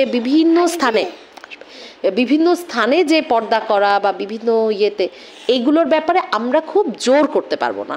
হ্যাঁ, তো এই বিষয়টা আল্লাহ রাব্বুল আলামিন আসলে স্পষ্ট করেছেন যে কিছু ব্যাপারে আমাদেরকে দিনের ব্যাপারে মানুষের সাথে পরামর্শ করতে হবে, দিনের ভেতরে মানুষকে অন্তর্ভুক্ত করার চেষ্টা করতে হবে, এবং সেটা হবে তাদের অন্তর থেকে, মানে তারা যেন অন্তর থেকে ফিল করে যে এটা আমার করা উচিত। এবং যখন আমি এভাবে করব তখন এটা মজবুত হবে এবং এটা অধিক শক্তিশালী হবে, আপনার এই দাওয়াতটা অধিক শক্তিশালী হবে। আর ইসলামী রাষ্ট্র হলে আপনি কি এটা করতে বাধ্য কিনা এই ব্যাপারটা আমি বলবো যে ইসলামী রাষ্ট্র হলে তখনকার শুরা, যেহেতু রাসূল সাল্লাল্লাহু আলাইহি ওয়াসাল্লামেরও নিয়ম ছিল যে একটা শুরা থাকে, মজলিসে শুরা থাকে, যেই শুরার মাধ্যমে মানে শরীয়তের বিষয়গুলো কিভাবে কি আইন প্রবর্তন হবে সেটা নির্ধারণ করা হয়। ইসলামী রাষ্ট্র হলে ওই ইসলামী রাষ্ট্রের শুরা ঠিক করবে যে কিভাবে তারা ইসলামের রুলসগুলো ভায়োলেট না হয় এমন কিছু রুলস তৈরি করবে। হ্যাঁ, তো সেই ক্ষেত্রে শুরা যেটা নির্ধারণ করবে সেভাবে করবে, পরামর্শ ভিত্তিক এবং কোরআন হাদিস ভিত্তিক। কাজেই এটা নিয়ে এখনই এরকম চিন্তা বা দুশ্চিন্তা করার মতো কোনো বিষয় আসেনি, এবং এটা কখনোই জবরদস্তিমূলক হবে না, এটা নিশ্চিত করতে হবে, কারণ এটা কোরআনেরই কথা যে দিনের ব্যাপারে কারোর উপর জবরদস্তি করা যাবে না।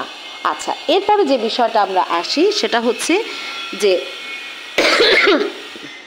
ক্ষমা করে দেওয়া, অর্থাৎ কেউ যদি অন্যায় করে তাদেরকে ক্ষমা করে দেওয়া। হ্যাঁ, এটা আসলে পারস্পরিক আচরণের ক্ষেত্রে রাসূলের যে সুন্নাহগুলো ছিল আমরা সেটাই বেশি আলোচনা করছি, কারণ এগুলো আমাদের ব্যক্তিগত জীবনে খুব দরকার। কেউ কোনো অন্যায় করলে সহজে মাফ করে দেওয়া, তার দোষটাকে গোপন করে নেওয়া, হ্যাঁ সেটা মানুষের সামনে প্রকাশ না করা, এই বিষয়গুলো আমাদের একটু চেষ্টা করা উচিত যে এটা রাসূলের সুন্নাহ। হ্যাঁ, কাজেই আমরা এটা বিশেষভাবে চেষ্টা করব। আচ্ছা, এরপরে যে বিষয়টা সেটা হচ্ছে যে দুনিয়াবি বিষয়ে মানে আখিরাতের আকাঙ্ক্ষী হওয়া বেশি, দুনিয়াবি বিষয়ে খুব বেশি আকাঙ্ক্ষী, মানে ফল লাভের ব্যাপারে দুনিয়াবি বিষয়ে খুব বেশি লোভী না হওয়া বা আকাঙ্ক্ষী না হওয়া, বরং ফলাফলের জন্য পরকালের ব্যাপারটাকেই সামনে রাখা। হ্যাঁ, কারণ আল্লাহ রাব্বুল আলামিন মূল পুরস্কার আসলে দেবেন পরকালে, কাজেই আমাদেরকে ওটার ব্যাপারেই চেষ্টা করতে হবে। এরপরে হচ্ছে যে দায়ী ইলাল্লাহ হিসেবে ভূমিকা রাখা, সব অবস্থায় মানুষকে আল্লাহর দ্বীনের ব্যাপারে আহ্বান জানানো। এটা আমরা পেয়েছি সূরা আশ-শুরার 15 নম্বর আয়াতে। এখানে আল্লাহ বলছেন, হে মুহাম্মদ, এখন তুমি সেই দিনের দিকেই আহ্বান জানাও এবং যেভাবে তুমি আদিষ্ট হয়েছ সেইভাবে দৃঢ়তার সাথে তা আঁকড়ে ধরো এবং মানুষের ইচ্ছা আকাঙ্ক্ষার অনুসরণ করো না। এদেরকে বলে দাও, আল্লাহ যে কিতাব নাজিল করেছেন আমি তার উপর ঈমান এনেছি এবং আমাকে আদেশ দেওয়া হয়েছে যেন তোমাদের মধ্যে ইনসাফ করি। আল্লাহই তোমাদেরও রব এবং আমাদেরও রব, আমাদের কাজকর্ম আমাদের জন্য আর তোমাদের কাজকর্ম তোমাদের জন্য, অর্থাৎ যে যা করবে সে সেটার ফল ভোগ করবে। আমাদেরও ও তোমাদের মাঝে কোনো বিবাদ নেই, একদিন আল্লাহ আমাদের সবাইকে একত্রিত করবেন, তার কাছেই সবাইকে যেতে হবে। অর্থাৎ আল্লাহর দিকে আহ্বানের ক্ষেত্রে মানুষকে ওপেন স্পেস দেওয়া, ওপেন স্পেস, যে তুমি চাইলে এটা গ্রহণ করতে পারো। দেখেন বর্তমানে সোশ্যাল মিডিয়ায় যেটা হয় যে কমেন্টে গালি দিয়ে, এই হুট করে একটা নাটক দেখে নাটকের নিচে একটা কমেন্ট লিখে, এটা দিনের দাওয়াতের সিস্টেম না, এটা রাসূলের সুন্নাও না। রাসূলের সুন্নাহ হচ্ছে আপনি মানুষের সাথে প্রচুর মিশবেন, মিশে আপনাকে আহ্বান জানাতে হবে যে দেখো কোরআনে কত সুন্দর করে এই সমস্যাটার সমাধান দেওয়া আছে, আমরা মানুষরা কত মানে কুলকিনারা করতে পারছি না, মানুষরা একদম বেহুশ হয়ে যাচ্ছে এই সমস্যাটার সমাধান করতে। এভাবে যখন আমরা কথা বলে বলে মানুষের সাথে মিশে, মানুষের সাথে অন্তরটাকে জুড়ে নিয়ে যখন আমরা মানুষকে দিনের আহ্বান জানাবো, তখন সেই আহ্বানের গ্রহণযোগ্যতাটা অনেক বেশি হবে এবং দিনকে তখন মানুষ অনেক বেশি আঁকড়ে ধরবে। এরপরে হচ্ছে আরও যেটা আমরা পাচ্ছি যে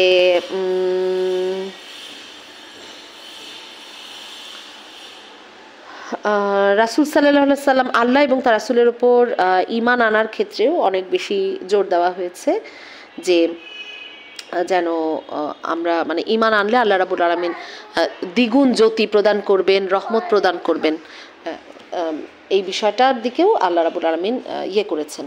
এরপরে যেটা বলা হয়েছে, একটু 1 মিনিট একটু বুঝবা, ওখানে বোতল আছে, পানির বোতল আছে, হ্যাঁ ওটা বোতলটা ফেলে নতুন পানি নাও।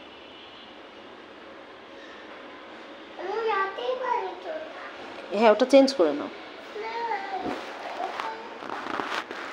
আচ্ছা, তো এই যে আল্লাহ রাসূল সাল্লাল্লাহু আলাইহি সাল্লামকে আল্লাহ রাব্বুল আলামিন যে শিক্ষাগুলো দিয়েছেন বা যেই নীতি নৈতিকতার যে একটা আদর্শ স্থাপন করেছেন, সেখানে দুনিয়ার প্রতি যে একটা বিতৃষ্ণা, দুনিয়ার প্রতি যে একটা অনাগ্রহ, এটা তৈরি করার কথা বলেছেন এবং অধিক আখিরাতের জন্য লাভজনক যে কাজ, সেই কাজটা বেশি করতে বলা হয়েছে। এবং আমরা বাস্তবে দেখেছি রাসূল সাল্লাল্লাহু আলাইহি সাল্লাম দুনিয়ার ব্যাপারে এত বেশি উদাসীন ছিলেন যে ক্ষুধায় তিনি মারা যাচ্ছেন অথচ পেটে পাথর বেঁধে তিনি ঘুরে বেড়াচ্ছেন। ঘরে রান্নাই হয়েছে 2 জনের, এক বেলার, সাথে মেহমান নিয়ে আসছেন এবং সেই মেহমানকে সেই খাবারটা খাইয়ে দিয়ে নিজেরা অভুক্ত থাকছেন। নিজের কাপড় চোপড় একদম হাতে গোনা 2টা রাখছেন যাতে খুব বেশি কাপড়ের আধিক্য তাকে সময় নষ্ট না করায়।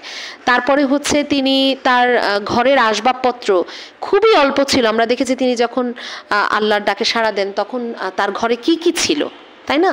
তারপরে হচ্ছে যে এই দুনিয়াবি যে আয়োজন, সেই আয়োজনগুলোতেও তিনি খুব বেশি মানে এঙ্গেজ হতেন না, হ্যাঁ, এবং যেখানে খুব বেশি দুনিয়াবি আলাপ হতো সেখান থেকেও তিনি দূরত্ব বজায় রাখতেন। তো বর্তমানে দেখা যায় যে অনেক সময় আমরা আমাদের পারস্পরিক আলাপ আলোচনা গল্পে আমরা এই কার কি সম্পদ আছে, কার কি জিনিস আছে, কার কি গয়নাগাটি আছে, কার কয়টা শাড়ি আছে, হ্যাঁ, সারাক্ষণ লাইভ আসছে এবং আপনারা জানেন যে আপনারা যেগুলো নিয়ে আলোচনা করেন অটোমেটিক কিন্তু সেগুলো ফেসবুক আপনারটা ক্যাপচার করে সেই ধরনের অ্যাডগুলো আপনাকে দিতে থাকে। তো যখন আপনি আপনার কোনো ব্যক্তির সাথে এটা আলাপ করছেন বা মেসেজিং করছেন, চ্যাট করছেন যে এই কাপড়টা সুন্দর, এটাই, তৎক্ষণাৎ দেখা যাচ্ছে আপনার ফেসবুকে এটা এই ধরনের অ্যাড আসা শুরু করছে, লাইভ আসা শুরু করছে এবং তখনই আপনি টাকা ম্যানেজ করে করে ওখান থেকে বিভিন্ন জিনিস কেনা শুরু করছেন। এখানে একটা বড় জিনিস হচ্ছে রাসূল সাল্লাল্লাহু আলাইহি সাল্লাম তার প্রয়োজনের অতিরিক্ত এবং প্রয়োজনের মধ্য থেকেও টাকা দিনের পথে ব্যয় করতেন। আর আমি আপনি রাসূলের সুন্নাহ থেকে বেরিয়ে গিয়ে আমরা কি হয়ে যাচ্ছি, দুনিয়াবি আয়োজনটাকে এত বেশি আড়ম্বরপূর্ণ করে ফেলছি যে আমাদের টাকা পয়সা, আমাদের মনোযোগ, আমাদের সময় সব কিছু কুক্ষিগত হয়ে যাচ্ছে এই দুনিয়ার কাছে। আমি নিজেও দেখবেন যে আমরা প্রত্যেকে নিজেও কুক্ষিগত হয়ে আছি সময়ের কাছে, এই মোবাইলের কাছে, এই দুনিয়ার কাছে। অর্থাৎ আমরা প্রত্যেকে চাইলেও আমরা ফোকাস করতে পারছি না আখেরাতের দিকে। আগে আপনি আপনারা দেখেন, আগে আমরা কত কিছু করতাম। আগে কারেন্ট চলে গেলে আমরা সবাই মিলে বসে হয়তো গল্প করতাম, নিজেদের ব্যক্তিগত সুখ দুঃখের অনুভূতি শেয়ার করতাম, হয়তো বা আমরা একটু ইসলামী গান শুনতাম, অথবা হচ্ছে আমরা হয়তো নিজেরা ইসলামী গান গাইতাম, অথবা কোরআন হাদিসের কোনো বই নিয়ে বসতাম। যে কাজ নাই, অধিকাংশ মহিলারই কিন্তু সন্ধ্যার পরে কাজ থাকে না, সবাই রাতে রান্নাও করে না। তো দেখা যাচ্ছে বাচ্চার হোমওয়ার্ক করার পরে একটা সময় তার থেকে যায়, হ্যাঁ, রুহের খোরাক থেকে যায়, যে আচ্ছা মানে রুহের খোরাক চাইতে থাকে যে কিছু একটা দাও, কিছু একটা দাও। তখন তিনি ভাবেন যে আমি কি করব। তখন দেখা যায় যে তার সামনে আছে টিভি বা মোবাইল, তিনি সিরিয়াল দেখছেন, তিনি লাইভ দেখছেন, তিনি মোবাইল দেখছেন, ফেসবুক দেখছেন, রিল দেখছেন, ইউটিউবে যাচ্ছেন, বিভিন্ন কাজ করে তিনি কোনো রকমের সময়টা পার করছেন। অর্থাৎ দুনিয়াবি যেই সময়টা দেওয়া হয়েছে আখেরাতের ব্যবসা করার জন্য, আপনি সেই সময়টা দুনিয়াতে হেলায় ফেলায় কোনো রকমে নষ্ট করছেন, এবং যেটা রাসূলের সুন্নার সম্পূর্ণ বিপরীত। আমরা দেখি রাসূল সাল্লাল্লাহু আলাইহি ওয়াসাল্লামের ব্যক্তিগত যে জীবন আচরণ, সেটা যদি আপনি খেয়াল করেন, তাহলে এই যে তার যে বৈশিষ্ট্যটা বলা হয়েছে, এটা আমাদের 6 নম্বর বৈশিষ্ট্য ছিল যে রুকু এবং সিজদা করা। হ্যাঁ, সার্বক্ষণিক তাদেরকে রুকু সিজদা এবং আল্লাহর সন্তুষ্টি অনুগ্রহে আল্লাহর সন্তুষ্টি অন্বেষণে তৎপর। তো এই বিষয়টা হচ্ছে যে আমরা যদি রাসূল সাল্লাল্লাহু আলাইহি ওয়াসাল্লামের মতো দুনিয়া বিমুখ হতে পারতাম বা দুনিয়ার আয়োজনটা আমরা কমিয়ে আনতে পারতাম, তাহলে আমাদের মনোযোগটাকে আমরা আখিরাতের দিকে নিতে পারতাম। এবং সেটা নিলে কি হতো, আমাদের সামগ্রিক কাজ, প্রত্যেকটা কাজের সেন্টারে থাকতো আল্লাহর সন্তুষ্টি। সকালে ঘুম থেকে ওঠার দোয়া পড়া, হ্যাঁ, আলহামদুলিল্লাহিল্লাযী আহিয়ানা বা'দা মা আমাতানা ওয়া ইলাইহিন নুশুর, অর্থাৎ মানে এই সকালে উঠেই যে আমি যে এই যে প্রত্যাবর্তন করেছি, আমি যে ঘুমের মধ্যে যে দ্বিতীয় মৃত্যু বলা হয়েছে, আমি যে সেই মৃত্যু থেকে আবার ফেরত এসেছি, সেই সুন্নার দিকে আমি ধাবিত হলাম। এরপরে ঘুম থেকে উঠে আমি যখন মিসওয়াক করছি, আমি যখন দাঁত ব্রাশ করছি, আমি যখন নাস্তা করছি, প্রত্যেকটা কাজে যখন আমি দোয়া পাঠ করছি, আমি যখন দোয়া পড়ে সুন্দরভাবে যখন সেটা সম্পন্ন করছি, তখন কিন্তু সেই দিনটাই বারাকাপূর্ণ হয়ে যাচ্ছে। এবং প্রতিটা সময়কে যদি আমি আল্লাহর সন্তুষ্টি অন্বেষণে তৎপর রাখি, আপনি দেখেন তো আপনার দিনের কতটুকু সময় আল্লাহর সন্তুষ্টি অর্জনে তৎপর থাকে, আপনি দিনের কতটুকু সময় জিকির আজগার করে থাকেন, দিনের কতটুকু সময় আপনি যেটা জ্ঞান অর্জনের জন্য মানে আপ্রাণ চেষ্টা করতে থাকেন। আপনি রান্না করছেন, আপনি পাশে ইউটিউবে গান ছেড়ে রেখেছেন, একটা মুভি ছেড়ে রেখেছেন, কেন সেখানে ইসলামী গান নয়? কেন সেখানে কোরআন তেলাওয়াত না? কেন সেখানে একটি কোরআনের আলোচনা, তাফসির না? হ্যাঁ, আমরা ইয়াসির কাদের আলোচনা শুনতে পারি, আমরা জাকির নায়েকের আলোচনা শুনতে পারি, আমরা ওস্তাদ নোমান আলী খানের আলোচনা শুনতে পারি, আমরা কি জানো, আমরা খুব বেশি শুনি যেটা নামটা মনে আসছে না, আমি হয়তো এর আগেও বেশ কয়েকবার বলেছি ওনার কথা। তো আমরা ইউটিউবে এরকম বিভিন্ন যে আলেম, তাদের আলোচনা শুনতে পারি, হ্যাঁ, এবং একজন আরেকজনের সাথে শেয়ার করতে পারি যে দেখো এই আলোচনাটা খুব সুন্দর, তুমিও শোনো। এই যে যখন আমরা পারস্পরিক শেয়ারিং বাড়াবো, যখন আমরা নিজেদের মধ্যে এটা শেয়ার করব, তখন কিন্তু আলটিমেটলি এই দিনটার প্রচার ঘটতে থাকবে, এবং যত মানুষ শুনবে, যত মানুষ আমল করবে, নেকিগুলো আমি পেতে থাকবো, হ্যাঁ, যেটার ব্যাপারে আমরা সবচেয়ে উদাসীন। তারপরে আমার দিনের কাজ যতটা সম্ভব ক্লোজ করে, রাত্রেবেলা মোবাইলটা যদি হাতে নাই নেওয়া যায় সবচেয়ে ভালো। আমরা যদি রাতের বেলা মানে পারতপক্ষে আমরা যদি রান্নাঘরের কাজ বা গৃহস্থালী কাজ এগুলো গুটিয়ে আমরা যদি এশার নামাজের পর আমরা যদি ঘুমিয়ে যাই, তাহলে কিন্তু আমরা শারীরিকভাবেও অনেক ফিট থাকি, তাহাজ্জুদের সময় উঠতেও আমাদের কষ্ট হওয়ার কথা না, এবং আমরা কিন্তু রেগুলার ইবাদত বন্দিগির ক্ষেত্রে অনেকটা এগিয়ে থাকি। এবং আমরা স্বাস্থ্যসম্মতভাবেও জানি, মানে হেলদি লাইফস্টাইল অনুযায়ীও কিন্তু আমাদের এই 10টা থেকে রাত 2টা এই টাইমটা আমাদের ঘুমানোটা খুব স্বাস্থ্যের জন্য অতিরিক্ত দরকার। হ্যাঁ, এই সময় এমন একটা হরমোন নিঃসরণ হয় যেটা এই টাইমটা পার হয়ে গেলে আর হয় না। হ্যাঁ, এবং সেটা আমাদেরকে পরবর্তীতে অনেক বেশি কর্মোদ্দীপ্ত এবং সুস্থ এবং সতেজ রাখে। তাহলে এই যে একটা জিনিস থেকে আমি বঞ্চিত হয়ে যাচ্ছি। এবং ফজরের সময় আমরা জানি রিজিক বন্টন হয়, আমরা জানি যে ফজরের পরে, সূর্যোদয়ের পরে সালাতুদ দোহার নামাজ পড়লে আল্লাহ রাব্বুল আলামিন সেটাকে তাহাজ্জুদের মতোই মানে মর্যাদা দান করেন। তাহলে আমি দেখছি যে রাসূলের সুন্নাহ অনুযায়ী জীবন আচরণ, লাইফস্টাইল পরিবর্তন করা, এটা হচ্ছে আমাদের 7 নাম্বার। 6 নম্বরে আমরা দেখছিলাম যে দুনিয়া বিমুখ হওয়া, 7 নম্বরে হচ্ছে যে লাইফস্টাইলটাকে পরিবর্তন করা, এমনভাবে পরিবর্তন করা যেন আমরা অনেক বেশি ইবাদত বন্দেগি এবং মানে অনেক বেশি ইফেক্টিভ কাজ করতে পারি, প্রোডাক্টিভ কাজ করতে পারি। এরপরে 8 নম্বরে যেটা বলবো সেটা হচ্ছে প্রতিটা সময়কেই আল্লাহর ইবাদতে ব্যয় করার চেষ্টা করা, অর্থাৎ যখন যেখানে থাকছি জিকির করা, আল্লাহর জ্ঞান অন্বেষণের চেষ্টা করা, কোরআন, সুন্নাহ, হাদিস, তারপরে হচ্ছে যে কোনো বই। এখন তো বই পড়া কোনো ব্যাপার না, ম্যাক্সিমাম বইয়ের পিডিএফ পাওয়া যায়, অনলাইন ভার্সন পাওয়া যায়। আপনি বই অনলাইনে সার্চ দিয়ে দেন, দিয়ে দেখেন যে ওটার পিডিএফ আছে কিনা, আপনি সেটা পড়ে জ্ঞান অর্জন করেন। যদি সেটাও না পান, তাহলে আপনি যেই বিষয়টা সম্পর্কে, যেমন আপনি হয়তো সুদ সম্পর্কে জানেন না, আপনি সুদ সম্পর্কে গুগলে সার্চ দেন, সার্চ দিয়ে সেখানে দেখেন যে সুদ ও ইসলামী ব্যাংকিং বইটা আছে কিনা, তারপরে হচ্ছে সুদ সম্পর্কিত ইসলামের আলোকে সুদ এই বিষয়টার উপর কিছু আছে কিনা, ইসলামে হালাল হারামের বিধানে যে সুদ চ্যাপ্টার সেটা আছে কিনা। আপনি সমস্ত জায়গা থেকে সুদ সম্পর্কিত কোরআনের আয়াত, সুদ সম্পর্কিত কোরআনের হাদিস, কোনো ব্যাপার না, আপনার একটা আঙ্গুলের ইশারায় এই সব কিছু চলে আসবে। যখন সব কিছু আপনি পড়বেন, তখন আপনাকে পড়ে বের করতে হবে যে আচ্ছা তাহলে সুদের পজিটিভ জিনিস কি কি, নেগেটিভ জিনিস কি কি, এটা হারাম কেন, এটা আমি কোনো অবস্থাতেই কেন করতে পারবো না, মানে কিভাবে এটাকে তাহলে প্রতিরোধ করা যায়। যখন আপনি সমস্ত একটা আইডিয়া পাবেন, ওটা স্বাভাবিকভাবে আপনার জ্ঞানকে, আপনার আমলকে প্রভাবিত করবে। তাহলে আমার অষ্টম জিনিস হচ্ছে যে আপনার প্রোডাক্টিভ সময়কে প্রোডাক্টিভ কাজে লাগানোর চেষ্টা করতে হবে। সেজন্য আপনাকে প্রচুর জ্ঞান অর্জন করতে হবে, আপনাকে কোরআন এবং বিশুদ্ধ হাদিস থেকে আপনাকে জানার চেষ্টা করতে হবে, রাসূল সাল্লাল্লাহু আলাইহি ওয়াসাল্লামের সিরাত গ্রন্থ পড়তে হবে বেশি বেশি। তাহলে আপনি অটোমেটিক অনেক জায়গায়, আমি আপনাদেরকে পড়েছি অনেক কিছু, কিন্তু আমি আপনাদেরকে সব কিছু বলতেও পারবো না, কিভাবে বলবো? এটা এত ভাস্ট একটা বিষয় যে এটাকে কখনো একটা মিটিংয়ে, একটা আলোচনায় এটা বলা সম্ভব না। আমি দেখেন চেষ্টা করেছিলাম যে আজকে রাসূল সাল্লাল্লাহু আলাইহি সাল্লামের আগমনী যে প্রেক্ষাপট, তাকে প্রেরণের উদ্দেশ্য, তার মৌলিক কাজ, এগুলো এবং তার নৈতিক চরিত্রগুলো আলোচনা করব, কিন্তু দেখা গেল যে আসলে সবগুলো একটু একটু টাচ করাতেও আমার 1 ঘন্টা 15 মিনিট অলরেডি শেষ। তো আমি চেষ্টা করব পরবর্তী আমার আলোচনাটা খুব দ্রুত দেওয়ার, ইনশাল্লাহ নেক্সট সপ্তাহের মধ্যেই আপনারা পেয়ে যাবেন।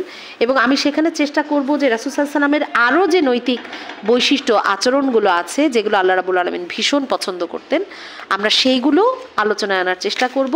এবং সেই আলোকে তার যে সামাজিক এবং পারিবারিক ভূমিকাটা, পরিবার এবং সমাজ সংস্কারে যে তার যে ভূমিকাটা, সেই ভূমিকাটা আমরা সামনে উঠিয়ে আনার চেষ্টা করব। আমি আজকের আলোচনা দীর্ঘায়িত করছি না, আমি আজকের আলোচনাটা একটু জিস্ট আপনাদেরকে করে দেওয়ার চেষ্টা করছি, যে আমরা একদম প্রথম থেকে যদি আসি, যে আসলে রাসূল সাল্লাল্লাহু আলাইহি ওয়াসাল্লামের প্রেরণের উদ্দেশ্য হচ্ছে আল্লাহর দিনকে বাস্তবায়ন করা। আল্লাহ কেন পাঠিয়েছেন?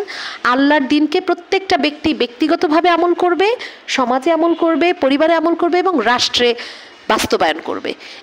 এটার জন্য আল্লাহ রাসূল সাল্লাল্লাহু আলাইহি সাল্লামকে এই দিন দিয়ে পাঠিয়েছেন, পরিপূর্ণ করে পাঠিয়েছেন। এটা ছিল আমার আলোচনার একটা জিস্ট। এরপরে আমরা আরও যে বিষয়গুলো এনেছি সেটা হলো রাসূল সাল্লাল্লাহু আলাইহি সাল্লামের মৌলিক কাজ কী ছিল।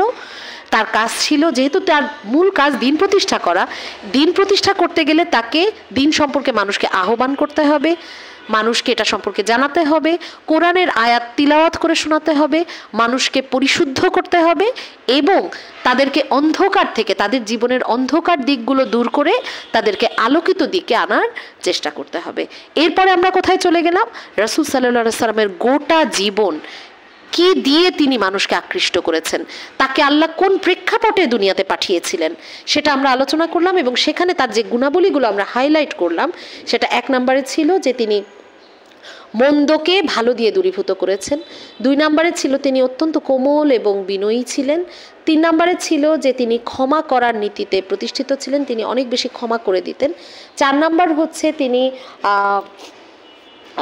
মানে কি বলে, 4 নম্বরে আমরা সম্ভবত তার আচরণ, তিনি নম্র, মানে নিজেদের কুফরি নীতির ব্যাপারে কঠোর ছিলেন এবং নিজেদের মানে মধ্যে তিনি কোমল হৃদয়ের অধিকারী ছিলেন, যেটার জন্য আমরা সূরা আলে ইমরানের 159 নম্বর আয়াতটাকে আনলাম।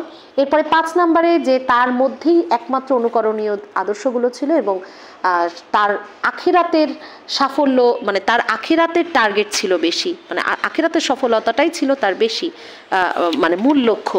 এক্ষেত্রে আমরা কোন আয়াতটা পড়েছি? এটা সূরা আল আহজাবের 21 নম্বর আয়াতেই সুন্দর করে এসেছে যে তোমাদের জন্য রাসূল সাল্লাল্লাহু আলাইহি ওয়াসাল্লামের মধ্যে রয়েছে উত্তম আদর্শ, তাদের জন্য যারা আল্লাহর সন্তুষ্টি ও আখিরাতের সাফল্য কামনা করে আর বেশি বেশি করে আল্লাহকে স্মরণ করে। তাহলে এখানে আমরা পেলাম যে 5 নম্বরে আমরা পেলাম যে আখিরাতের সন্তুষ্টি তার ব্যক্তিগত জীবনের টার্গেট ছিল। 6 নম্বরে আমরা এসে পেলাম যে তিনি দুনিয়া বিমুখ ছিলেন এবং দুনিয়াকে কর্মক্ষেত্র হিসেবে ব্যবহার করতেন। দুনিয়ার যে আড়ম্বর, দুনিয়ার যে লোভনীয় যে কি বলে আয়োজন, সেই আয়োজনগুলো থেকে তিনি বিরত থেকেছেন। এটা ছিল 6 নাম্বার। 7 নাম্বার।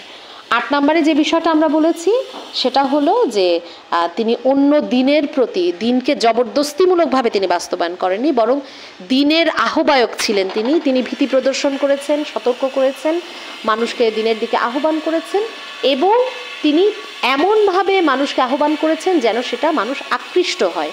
হ্যাঁ, উন্নত নৈতিক গুণাবলী দিয়ে তিনি মানুষকে আকৃষ্ট করার চেষ্টা করেছেন এবং এটা আমরা সূরা কালামে পেয়েছি। সূরা কালামের 4 নম্বর আয়াতে যে আপনি অবশ্যই সর্বোত্তম চরিত্রের ওপরে, সর্বোত্তম মানবীয় গুণাবলী এবং নীতি নৈতিকতার ওপর প্রতিষ্ঠিত। তার মানে তার দাওয়াতি জিন্দেগির মূল টার্গেট ছিল মানুষকে নীতি নৈতিকতার দিক থেকে অনেক বেশি সমৃদ্ধ করা। 9 নম্বরে ছিল যে তিনি অনেক বেশি আল্লাহর পথে দান করতেন, অনেক বেশি দান করতেন এবং সেই দান করার জন্য তিনি বেশি বেশি কি করতেন, নিজের প্রয়োজন এবং প্রয়োজনের বাইরেও, মানে প্রয়োজনের মধ্য থেকে এবং প্রয়োজনের অতিরিক্ত সব কিছু তিনি আল্লাহর পথে দান করতেন। আমরা যেমন প্রয়োজনের অতিরিক্ত টাকা হলেই কিছু একটা অর্ডার করি, উনি প্রয়োজনের মধ্যে এবং প্রয়োজনের বাইরে যেটুকু থাকতো সেটার থেকে তিনি আল্লাহর পথে দান করে আখিরাতের ব্যাংকটাকে সমৃদ্ধ করার চেষ্টা করতেন। 10 নম্বরে আমরা যেটা বলার চেষ্টা করেছি সেটা হলো তিনি সময়টাকে কিভাবে ইউটিলাইজ করতেন। তিনি রাত দিন 24 ঘন্টা আল্লাহর সন্তুষ্টি অর্জনে তৎপর থাকতেন। তার সমস্ত কাজের টার্গেট থাকতো আল্লাহ যেন আমার উপর খুশি হন এবং এই জন্য তিনি রাতের বেলা রুকু সিজদা করতেন এবং দিনের বেলা বেশি বেশি করে প্রত্যেকটা কাজে তিনি দোয়া পাঠ করতেন, প্রত্যেকটা কাজকে তিনি আল্লাহর সন্তুষ্টির জন্য করতেন এবং অবসর হলেই তিনি আবারও মানে দিনী চর্চায় বা আল্লাহর দিন চর্চায় নিজেকে ব্যস্ত করে ফেলতেন। মানুষকে আহ্বান জানানো, নিজের বসে বসে জিকির করা বা হাঁটতে চলতে জিকির করা, কাজ করতে করতে জিকির করা, আল্লাহর কাজ করা, আল্লাহর কাজের আহ্বান জানানো, জ্ঞান অর্জন করা, সেই জ্ঞানটাকে আবার বিতরণ করা, এই কাজগুলো তিনি অনেক বেশি করতেন। এটা ছিল 10 নাম্বার। এবং লাস্টে আমরা যেটা অনেক বেশি আলোচনা করলাম যে প্রত্যেকটা সময়কে প্রোডাক্টিভ কাজে লাগানো, এটা যতটা সম্ভব সময়টাকে সুন্দরভাবে বিন্যস্ত করা, যেন আমরা সুন্দরভাবে রাসূল সাল্লাল্লাহু আলাইহি সাল্লামের জীবনী অনেক বেশি জানার চেষ্টা করি। আমরা যেন কোরআন এবং সুন্নাহ এবং হাদিস, এই 3টা সোর্স থেকে, হাদিস আর সুন্নাহর তফাৎ হচ্ছে, সুন্নাহ মানে হলো রাসূল সাল্লাল্লাহু আলাইহি সাল্লামের গোটা সিরাতকে অধ্যয়ন করে তার সুন্নাহটা বের করা, আর হাদিস হচ্ছে শুধু তার যে কথা, কাজ বা ইশারার মাধ্যমে বা কাজ মৌন সম্মতির মাধ্যমে যে বিষয়গুলোর প্রতি বর্ণনা এসেছে সেইগুলোর ব্যাপারে খেয়াল করা।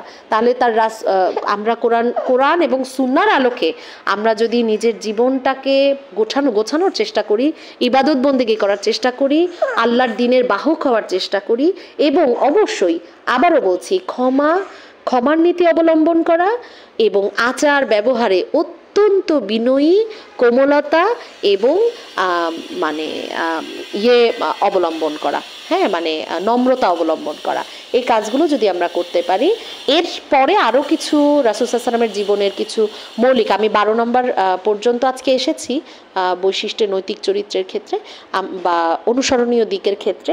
আমরা ইনশাল্লাহ পরবর্তী মিটিংয়ে, পরবর্তী আলোচনায় আমরা আরও কিছু অ্যাড করে তারপরে আমরা পরিবার এবং সমাজ সংস্কার কীভাবে তিনি করেছেন সেই বিষয়টি আলোচনা করব। ততদিন পর্যন্ত সবাই আমার জন্য দোয়া করেন, আল্লাহ যেন সুস্থ রাখেন।